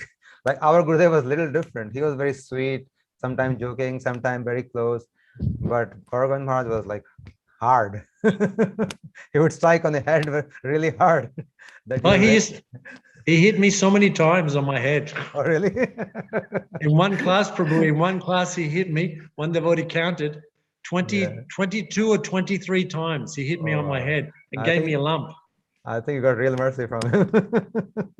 Then one devotee asked him, what is the philosophy behind hitting Jagdish on the head? Yeah, what he my said? Guru Maharaj said, if you cannot get Krishna, better to die if you cannot get Krishna. I remember his speech once. He was talking about Radharani, how Radharani is Guru of Krishna. So he said Krishna is the original Guru in our parampara, but Radharani is his Guru. So she can make him do whatever she likes. Then suddenly he was sitting in the audience. He asked one of the audience, get up. So that guy was wondering, like, what should I do? He said, get up, hold your ears. You're not following your Gurudev. Then he held his ear and he got up. He said, sit down. Then he sat down. Then get up. Then he got up. Then you know what he said? See, Guru can make his disciple do whatever he wants. So similarly, Radharani can make Krishna do whatever she likes. So these kind of practical examples he would give. He was so much immersed in bhajan, and he was a real realized person. And you're so fortunate to have met him and stayed with him for a real long time. So we've heard so many stories about him, how he left this world doing kirtan in Mayapur, and so many of them. Yeah, it was. Yes, I wasn't there when he left. I was ironing his clothes when he left. Sorry, you were? I was when my Guru Maharaj, that day my Guru Maharaj left, the GBC were doing politics with him, They wanted to kick him out. And what happened is, there's one devotee here in Australia, Prabhupada disciple, I won't mention his name, but he was there in a room with about 6 of his godbrothers, and one big GBC, one of the biggest gurus on planet Earth in this kind, came in And he said, we've got enough votes, Gour Govinda Swami is out. So then they were about to give my Guru Maharaj a letter on the Sunday to kick him out of ISKCON, you know? I don't know this one, yeah. Yeah, we're going to kick him out. Because the year before, 1995, we went to Ambika Kalna. And my Guru Maharaj was holding my hand. I was helping him to go to the bathroom. And it was just me and my Gurudev. And my Guru Maharaj holding me, looking at me, and said, Jagdish, they want me out of the society. What shall I do? And I swear to God, my throat choked up. I couldn't answer him. My Guru Maharaj so innocent, so simple, like a small child, so hurt, like my little girl complaining, Papa, Gopal did this to me. So then my Guru Maharaj went to the bathroom. Then he came, we organized prasad for him in a little room there. And, you know, big prasadam for the devotees. We hired a bus to go to Ambika Kalna. And then again, my Guru Maharaj says, Jagdish, they want me out of the society. What should I do? And I said, Gurudev, without you, there is no ISKCON. You should stay, Gurudev. You should stay. Which was the worst thing. I wish I hadn't have told him that. Anyway, my Guru Maharaj said, I will never leave ISKCON. And other times he said, like a leech, I will never leave. Prabhupada told me to stay and cooperate. Yeah. So then the next year, my Guru Maharaj, he went to Gadagiri, and before he went, he told one of the brahmacharis, I'm thinking of leaving. Whatever Gopal tells me to do, I will do. Whatever his plan is, I will follow. So that was 2 weeks before the GBC meetings. Then I went with him. We flew from Bhubaneswar to Calcutta. He stayed the night in a motel room. Slept for 3 hours there. No, less than 3. Slept for 2.5 hours in the motel. He woke up as fresh as a daisy. We were half dead. 2.5 hours sleep. And he was like so fresh, sitting there chanting. I felt like a tractor had run over me. So then we went to Mayapur, and that day that Gurudev left, Gurudev took prasadam, then we took his remnants. And Gurudev was in the chair. He had his kurta on, and he had his sannyasa bib on, and he was chanting, and like this, chanting, half an hour, just chanting up, as if having the gravest conversation with someone. And I could tell he's speaking with someone. Gurudev was so grave. And then I asked Gurudev a question about material desires, and he was saying, something about not necessarily. I was asking, the last question I asked him was, if a person has lust, will that indicate material desires? And Gurudev said, not necessarily. Anyway, I took prasad. After that, went to iron his clothes, and by 6:30 I came back, and at that time there was a giant kirtan going on, and Gurudev was lying there, and some devotees were crying, and Gurudev had left, and he left speaking this pastime. Radha's eyes fell on Krishna's eyes. Krishna's eyes fell on Radha's eyes. And then what happened? They opened up all the doors to the temple, and they went on parikram. They took Gurudev on a palanquin, and they opened up Prabhupada's Samadhi, then Prabhupada's Bhajana Kuti, then they brought him to the main temple. At that time, Panchatattva wasn't there, so it was Nrsingadev, Radha Madhav, and Prabhupada, and they 11:30 at night, they were singing the Samsara Dava prayers, and there was about 1,000 devotees. There was a lot of devotees there at Mayapur at that time, Gorpaneem time. Temple room was packed. And then at about 11:45, the dacoits attacked Mayapur, and there was gunshots, gunshots firing. And then that siren, the siren that they have in India? Yeah. Very loud. And it was the eeriest feeling. It was as if Kali Yuga was entering, Gurudev was holding back Kali Yuga. That's immediately what I felt within my heart. Gurudev was holding back Kali Yuga. Now Gurudev has left, Kali Yuga is coming. As soon as they finished the kirtan, we took Gurudev and we drove from Mayapur to Bhubaneswar. And by the time we got there, they'd already dug the Samadhi for my Gurudev in his Bhajana Kurtir. And I was embracing my Guru Maharaj. I had my arm around him the whole way back. He was on my shoulder, leaning from Mayapur to Bhubaneswara. And I was convinced the Gurudev was in Samadhi. I didn't think the Gurudev had left his body. I thought he's just in Samadhi, you know, thinking of Krishna. And he was soft. He didn't feel cold at all. He just felt the same to me. I was convinced he didn't leave his body. But when we got to Bhubaneswara, I thought, well, maybe he has left. And then it set in, and I just fell apart. Two Maharaji's fainted. Everyone was crying, screaming. It was like the worst scene that I'd ever seen. And then they bathed my Gurudev, painted the mantras on him. Then I asked two of my godbrothers who have come to Gurudev, Ashram Maharaj, and then what's his name, Acharya Ratna. They're two big people to go inside the Samadhi. And when they put my Guru Maharaj in Samadhi, nearly 24 hours later, my Guru Maharaj's body was all floppy, just like a baby's body, you know. And my mother, when she passed away, after 2 hours, I couldn't move her. She was like a piece of stone. I wanted to open her mouth and put tulsi in, nothing. Couldn't move the jaw, nothing. Her body was stiff.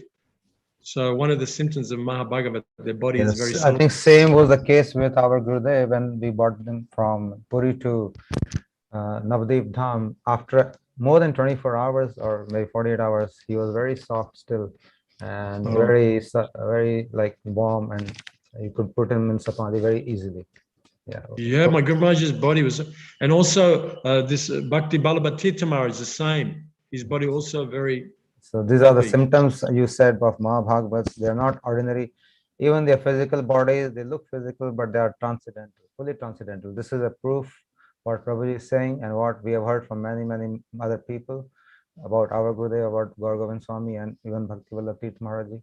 So we should know that this process is very real, and and this their bodies are not physical like us. This is an ample proof. Even if you ask a doctor, he will not accept this, but when you see it is something out of the norm, that how their bodies, even after they depart, they are still so soft and supple for a long time, and then they are still sitting in the samadhi. Actually, they are present there. They're still not gone because the bodies are transcendental. Oh yeah, but listen to this, because you're saying the doctors won't believe. Well, funny you should say that, because when my Guru Maharaj left, we went to one very famous Sripi Sastra carver, you know, like a Didi maker. And he was famous throughout India and got an award by the Prime Minister of India for making Mahatma Gandhi. And he went to university for 6 years to learn the science of Sripi Sastra and carving Didis with metal and everything. Okay. So when he saw my Gurudev, he said that he doesn't fit in the category of a human being. He says there's some geometry for a human being. If his hand is this big, body's this big. If his lip is like this, the face is so big. He said there's a whole, he says your Gurudev does not fit in the geometry of a human being. And even more amazing is when he was making my Guru Maharaj, the Didi of him, it was very hot. And he had to close all the windows, and he was suffering because he couldn't, my Guru Maharaj wasn't manifesting. And then he was nearly about to give up, and my Guru Maharaj came before him physically, even though my Guru Maharaj had already left this world, physically. And he said, please, you make me, my children are waiting for me. Why you're delaying? And he says, oh, it's hard because you're not manifesting. He says, don't worry, everything will go smoothly now. And then he did pranams, and when he got up, my Guru Maharaj had vanished. And he said what would have taken him months to do, he completed in one night after that. And he completed the Didi of my Guru Maharaj. And then after that, he said, I will also make a Didi of him for myself. I'm worshipping him as well. He said, I've only done a Didi of a Mahatma like this one time before, like 30, 40 years ago. One temple came, one Gaudiya Math temple came, and one Mahat, they wanted the Didi made of him. And he wasn't manifesting, so all the devotees came and they stayed here and they did kirtan, and then he manifested. He said he was also like that, did not fit in the geometry of a human being. Like, so true. And the thing which Prabhuji is saying, they're all transcendental affairs of these Mahatmas. They are not from this world, actually.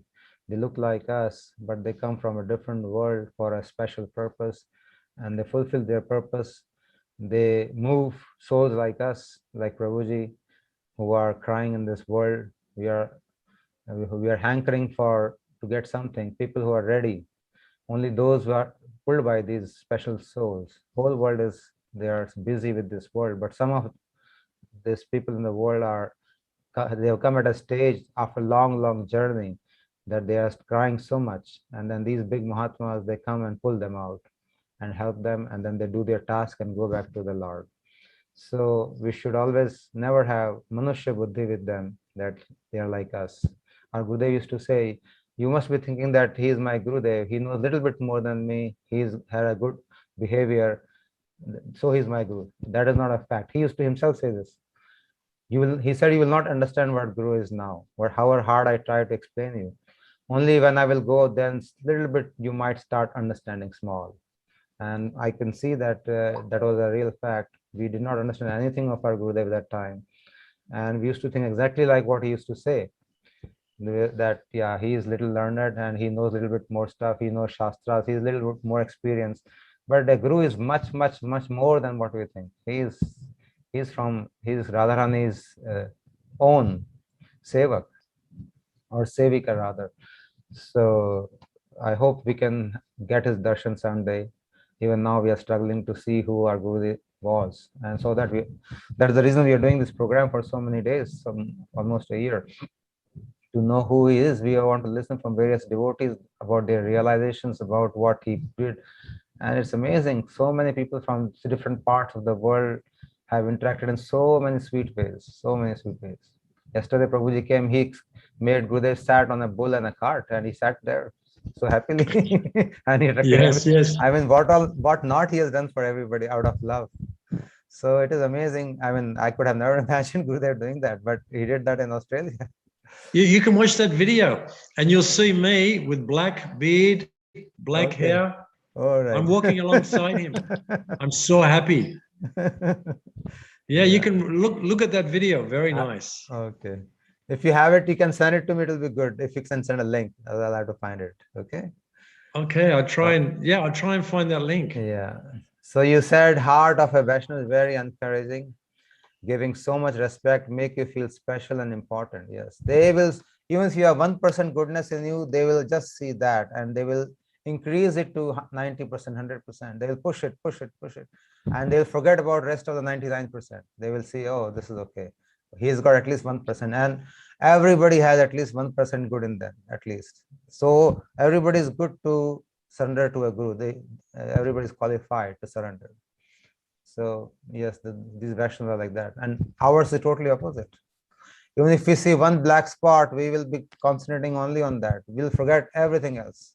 And you'll see, look what this Vaishnava has done, what this guy, you're not seeing anything else. Look at his life, what he's doing so much for everything. But we will only be focused like bad teeth in our jaw. We'll be always thinking about it. We'll not worry about 32, 31 other teeth, which are good. But one bad teeth is all the time thinking about that. So our thinking is like that. And these Vaishnavas are totally opposite of what we do. Then,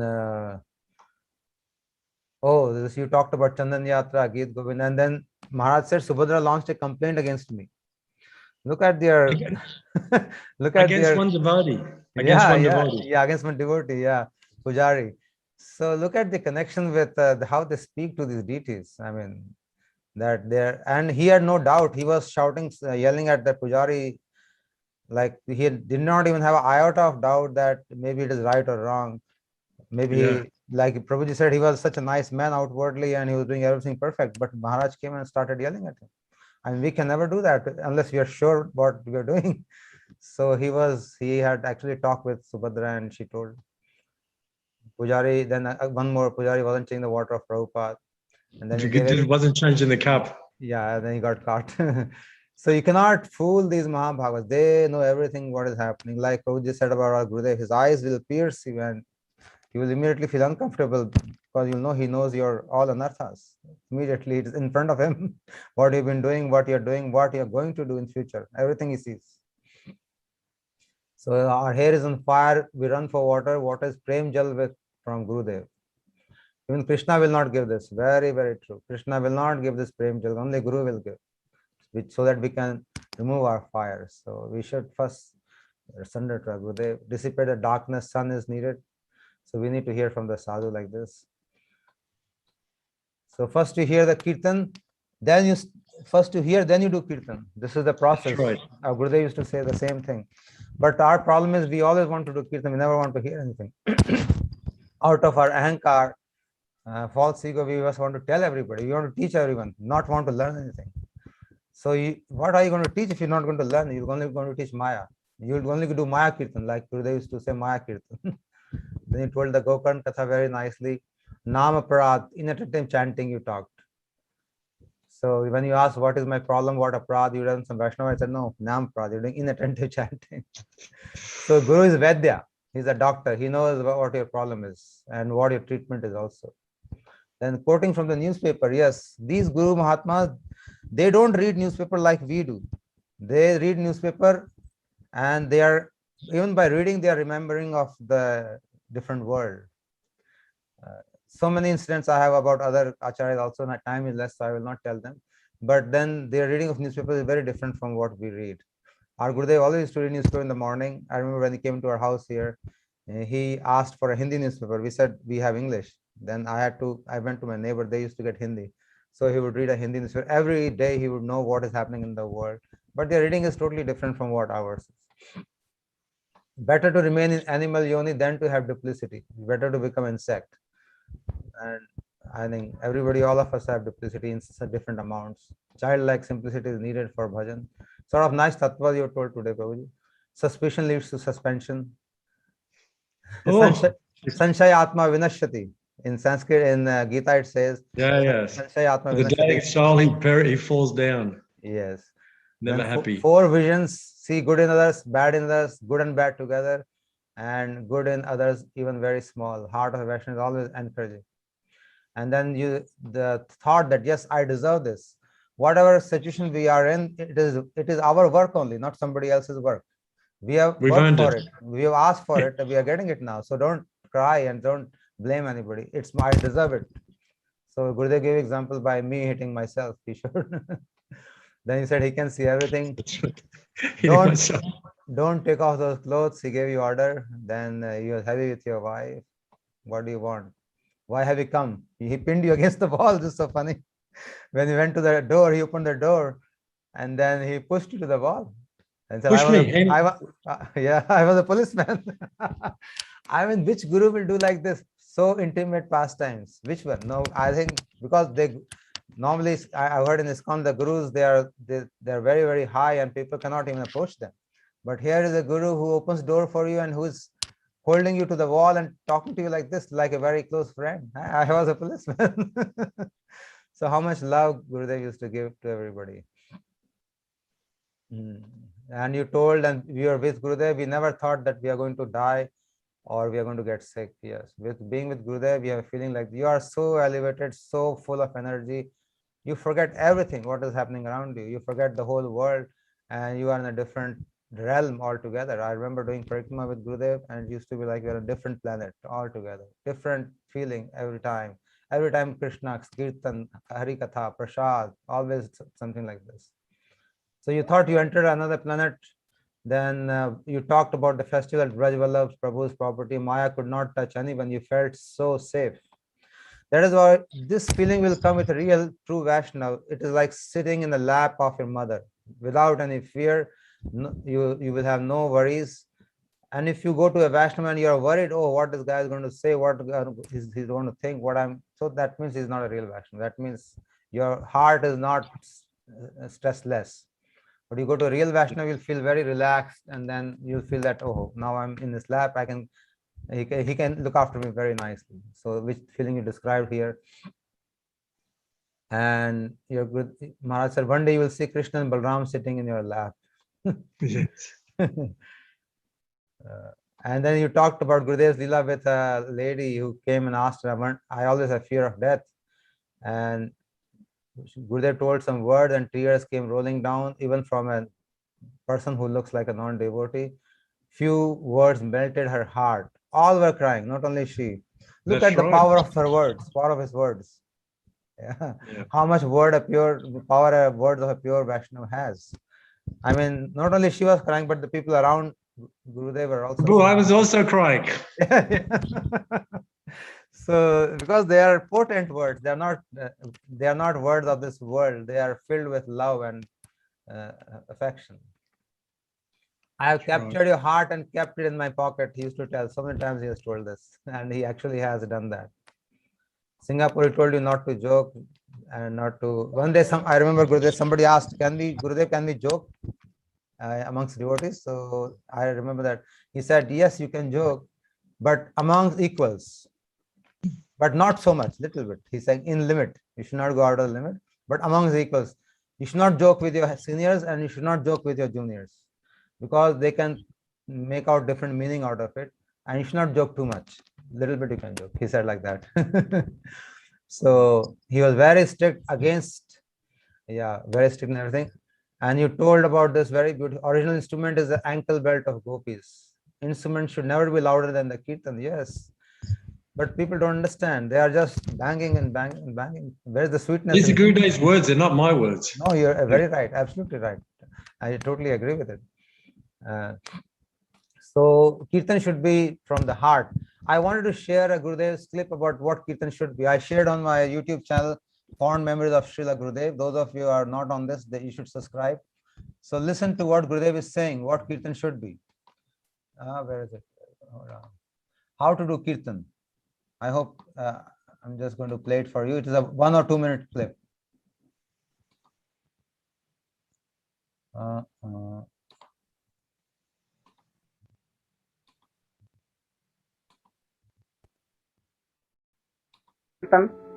Tears come, and here standing, heart melting, then yes, no, you have no. Only Gyan will not do. Only harmonium and very melodious tone will not do. If it is coming from heart, Gauranga. Oh, Aurangadev, you should be merciful to me. Oh, Nityananda Prabhu, my heart is not melting. Practice will not do anything. His mercy will do. So we should cry, weep for mercy, as the child weeps for the mother's breast. It has nothing. He cannot move, he cannot go run and catch hold of his mother. So if we will chant Krishna's name, God's name, and really from heart, core of the heart, then tears will come, our heart will be melted, and it will be pure. Everything will go with tears.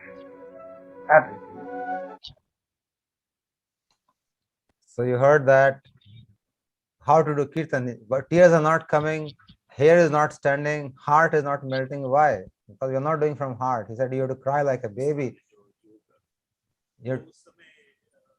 Oh, what's that? Sorry. I'm sorry. This is wait. Yeah. So he's saying we have to cry like a baby who cannot do anything, who cannot move by himself or herself, and she cries for mother. So that is the way to do kirtan. That's what you described here, Prabhuji. How to do kirtan, how we should be very coming from the heart, and for the pleasure of the Lord, not for our pleasure. We are doing kirtan for our own pleasure. We enjoy it. We don't enjoy. We do seva. Kirtan is seva actually, not enjoyment. And in that seva we have sukh. In that seva we have enjoyment. We can enjoy the seva, but we cannot enjoy. We are not bhoktas, but we are sevaks. But in sevaks there is a happiness. So we are right to that happiness, but not to right to enjoy the world. So where is for the sweet pleasure of the Lord, for pleasure of Guru and Gauranga, souls are crying for the Lord. Then he said, Vasudeva Kutumbakam, what should I do? This was your question. So we should know what questions to ask actually when to go to Gurudev, when to go to a elevated Vaishnava. We normally don't ask. We ask, oh Gurudev, my job is not good. I'm not. We tell him our sansaric problems. But see what Prabhuji is asking. He's saying, what shall I do? What shall I do to elevate my bhajan? This is the question we need to ask Gurudev. and he's expert in these. He's not expert in your job or on getting how much money you should earn. So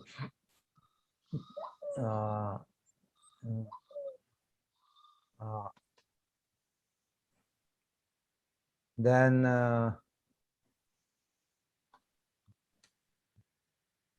Prabhu, can I share with you about my Guru Maharaj in the newspaper? Because I forgot it, but you made me remember. Okay.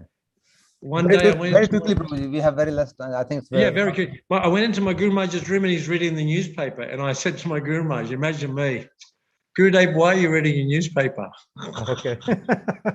Can you imagine you telling Guru, why are you reading newspaper? You are bold, I must say.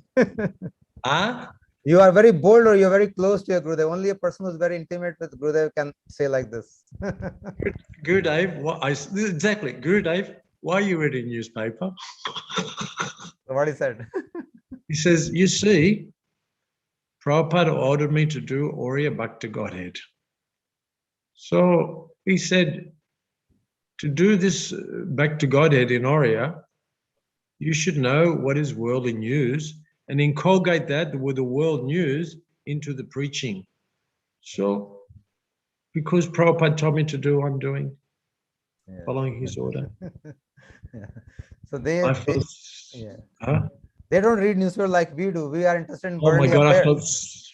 I felt like such an idiot. I felt so bad. I wanted to hit myself. Why ask this question for? But what to do? It was in my heart, and my Guru Maharaj could see I had some doubt that if he's a guru, why he's reading a newspaper. But once my Guru Maharaj answered with so much humility, I just hated myself. And another time we're talking about love. Listen to this. The first time I met Bhakti Pramod Puri Maharaj, he was in a big room, like the bedroom there in Mayapur. He was upstairs in his room, and I walked in. I'd never seen him before, and just looking at him, Prabhu, just like a stream, just falling down like tears. Didn't know anything. I knew he was an old Vaishnava. Started to cry. Couldn't help myself. I came up to him. I embraced him and put my head on his lap. Oh, wow. First time, didn't know him, never talked to him before. Crying, I embraced him and just put my head on his lap and wouldn't let him go. Prabhuji, this is the power of pure Vaishnava. I just few days back, we observed his appearance day, Pujyapad Bhakti Pramod Puri Maharaj, and I was very fortunate to be in Vrindavan that time, and I visited his samadhi there in the Gopinath Mutt. And Prabhuji, you will not believe, I was at the samadhi and I was crying. I don't know why. Just being next to his samadhi is so powerful. Prabhu, with his hand was like silk. His hand was so soft, like a baby's bum, like so soft. He got his hand and like this, patting me for like 5-10 minutes. I'm on his leg for like 5-10 minutes. He's just patting me. And you know what he told me? Don't be impatient. Be patient. Love of God is not the play of a small child. Oh, wow. Your guru is giving you Krishna, but you have not realized him yet. Be patient. Don't be impatient. And then he started singing the Sringadev prayers. Wow. Singing the Sringadev prayers and just patting me. And then I just fell in love with him. He stole my heart. You can't imagine, he just stole my heart. Prabhu, I felt like a prostitute. I thought I betrayed my guru. I've given my love to another Vaishnava. So I thought I have to convince. I felt like a prostitute. Here I am with my guru and I've run off for someone else, you know? So I went back to my guru and I said, Gurudev, is it okay if I go and see Bhakti Pramod Puri Maharaj? My Guru Maharaj with a smile. I have no objection. You may go. I have no objection. So then I didn't feel so bad anymore. But what I've learned is you love them all the same. That's the thing. Yes, because Guru Tattva is one and Krishna is one. His love is one, unified. And wherever you get this love from, we will be attracted regardless. Because how? I never met him before. I never met him. I just saw him. And he's an old man like this. I mean, he's not the greatest looking person, but how is it? My heart melting and my heart beating, and I just want to embrace him. Where did that come from? Yes. So this is the this is the thirst of the soul to get the pure love. We are hankering for it from many births, but every time we get delusion. We think we have gotten love this time, but we get only delusion and illusion. But only when we meet great Mahabhagavats like this, that our heart feels satisfied and we feel like surrendering to that person, that personality, because he is embodiment of that pure love, which we do not see anywhere. We only see false love. We see love coated duplicity, actually, love coated selfishness. Everybody looks outwardly, feel like they are lovers so much, but inside they have motives. But when we meet a guru like this, a very evolved Vaishnavas, then we see pure love, a person who has no motive, who has nothing, no other desire, only to love. He just loves us for no reason.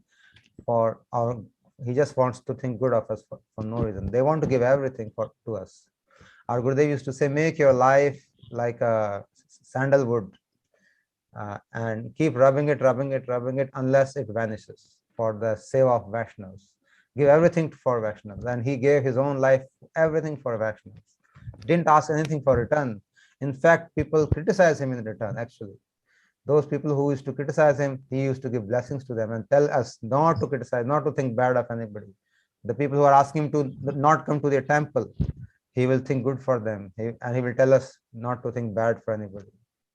So such humble, such full of love these people are. They're overflowing with love. Anybody who goes near them will get a drop of love automatically, without even doing anything, without trying.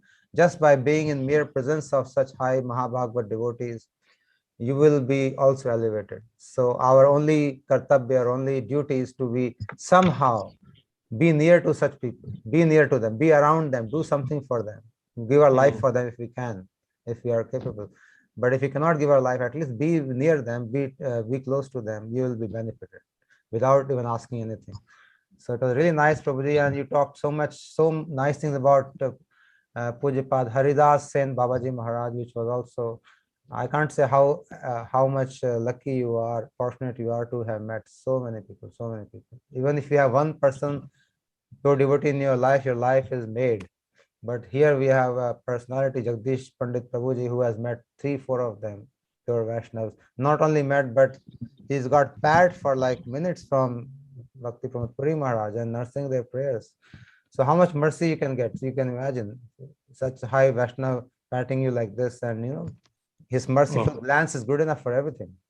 He will give everything in that merciful glance. So I offer my Dandat Pranam to you, Prabhuji. Have some mercy on us so that we can do some bhajan. And Prabhu, but can I ask you a question, Prabhu? Yes. Prabhu, you're there in the Holy Dham in India. Please tell me which sadhu you're going to so I can come there one day and meet him also. Oh. I came from Canada. I was in Canada for a year and a half, and I was feeling I had a strong urge to come to India. I heard one class from Sanjay Prabhu, and he stole my heart, and I said I have to associate with this person. And right now I'm with this Sanjay Prabhuji. He's a very young person, much younger than what I am, but he's much grown up than what I am actually. And he served our Gurudev very intimately. I also associate with so many sadhus here, sannyasi like Pujyapad Sridhar Maharaj and other people, Pujyapad Siddhanti Maharaj. But Sanjay Prabhu has a special place in my heart. Oh, please. Does he speak in English? Yeah, he speaks English, but he doesn't speak very much. He doesn't want to speak. He doesn't want to come in limelight. He wants to remain hidden. And you don't have any classes of him on your video? You have. You can search for it, Sanjay Prabhu, and you'll find it. You heard. You hear his talking about our Gurudev for, I think he's got 4 lectures there. Somebody recorded. Probably that was the first time he spoke. He never spoke when he was with Gurudev. He was like a young boy, serving Gurudev like anything. We have Hemant Prabhu here. You can ask him. Hemant Prabhu is listening on this program from USA. He has met him, and he spoke very nicely about him also. And he also has great regard for him. So, thank you. Hemant Prabhu, would you like to say something?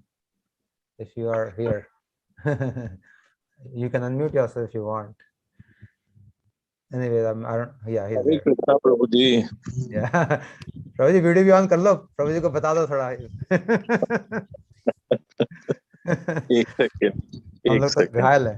हाँ, हालांकि programme लंबा हो गया, लेकिन कोई बात नहीं. So Prabhuji, he is Hemant Prabhu, Jagdish Prabhu, he is Hemant Prabhu from USA, and he met Sanjay Prabhuji when Gurudev was doing a sickness pastime in 2010, and he can describe something of him probably. So he stole my heart. Like I never knew them. That was my first time, and I saw like everybody was serving in 2010 in Govardhan. I was very new, didn't know much of the Vaishnav etiquettes. I met only Gurudev in 2007. So not raised in a Vaishnav culture. So I didn't know much, but somehow Gurudev loved me very much. And I was in his room in 2010 in Govardhan.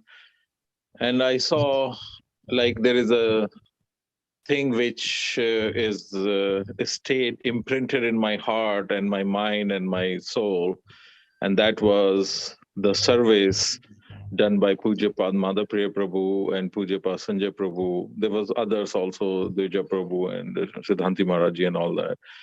But the way Gurudev used to, like Sanjay Prabhu used to pick Gurudev up in his arms. Sanjay Prabhu was very young, maybe in his 20s at that time, and very tall, skinny. And he used to pick Gurudev like a baby. And Gurudev used to just close his eyes and like this, head like this. And he used to just 100% comfortable in his arms. And he used to read Chaitanya Charitamrita and Bhagavatam and things like that to Gurudev. They used to do a lot of their personal services. And when Gurudev was, at that time, I didn't know. I was too naive or too stupid or too. But Gurudev was doing a lot of Ashtasattvic Leela. So the some kind of a fanny or some kind of a thing used to come a lot from Gurudev's mouth. So they used to put their finger in Gurudev's mouth and used to take that foam out. And it used to go on for hours and for days. And I'm like, I didn't realize what it is. And then sometime Gurudev used to cry, and then he used to wipe tears and massage. And yes, I didn't know them at all, my first trip, but I have a very dear memories of how they used to serve and how Gurudev used to completely surrendered into their arms, his arms, especially Sanjay Prabhu's arm. And yes, I am a very, very big fan of him. He, like in our entire Sangha, if somebody speaks that highly of Srila Gurudev, like most of his lectures are in Hindi, and very few, they're not much on. We've been begging him to speak more and more. But if he is speaking of any tattva, any appearance or disappearance day, 90% of his class is going to be glorifying Srila Gurudev. And that catches my heart, that melts my heart, and that is how strong appreciation and how strong of I truly adore him. I'm very scared of him too. Like I'm not as advanced as Ajay Prabhuji, but because I know I do so much nonsense, don't follow all these rules and everything. Even though we should, but I have so much guilt, and I definitely am scared of him. But I do have a lot of high regard for him, and I feel like yes, Gurudev did told us, me actually personally in 2010, I asked him this question that after you, who? And Gurudev did look at all these brahmacharis and everything. And, he told me that anybody who has my association, even for, 6 months, he will be very powerful in future. He will know so much tattva and siddhanta than anybody else. So you will have no problem finding someone in future.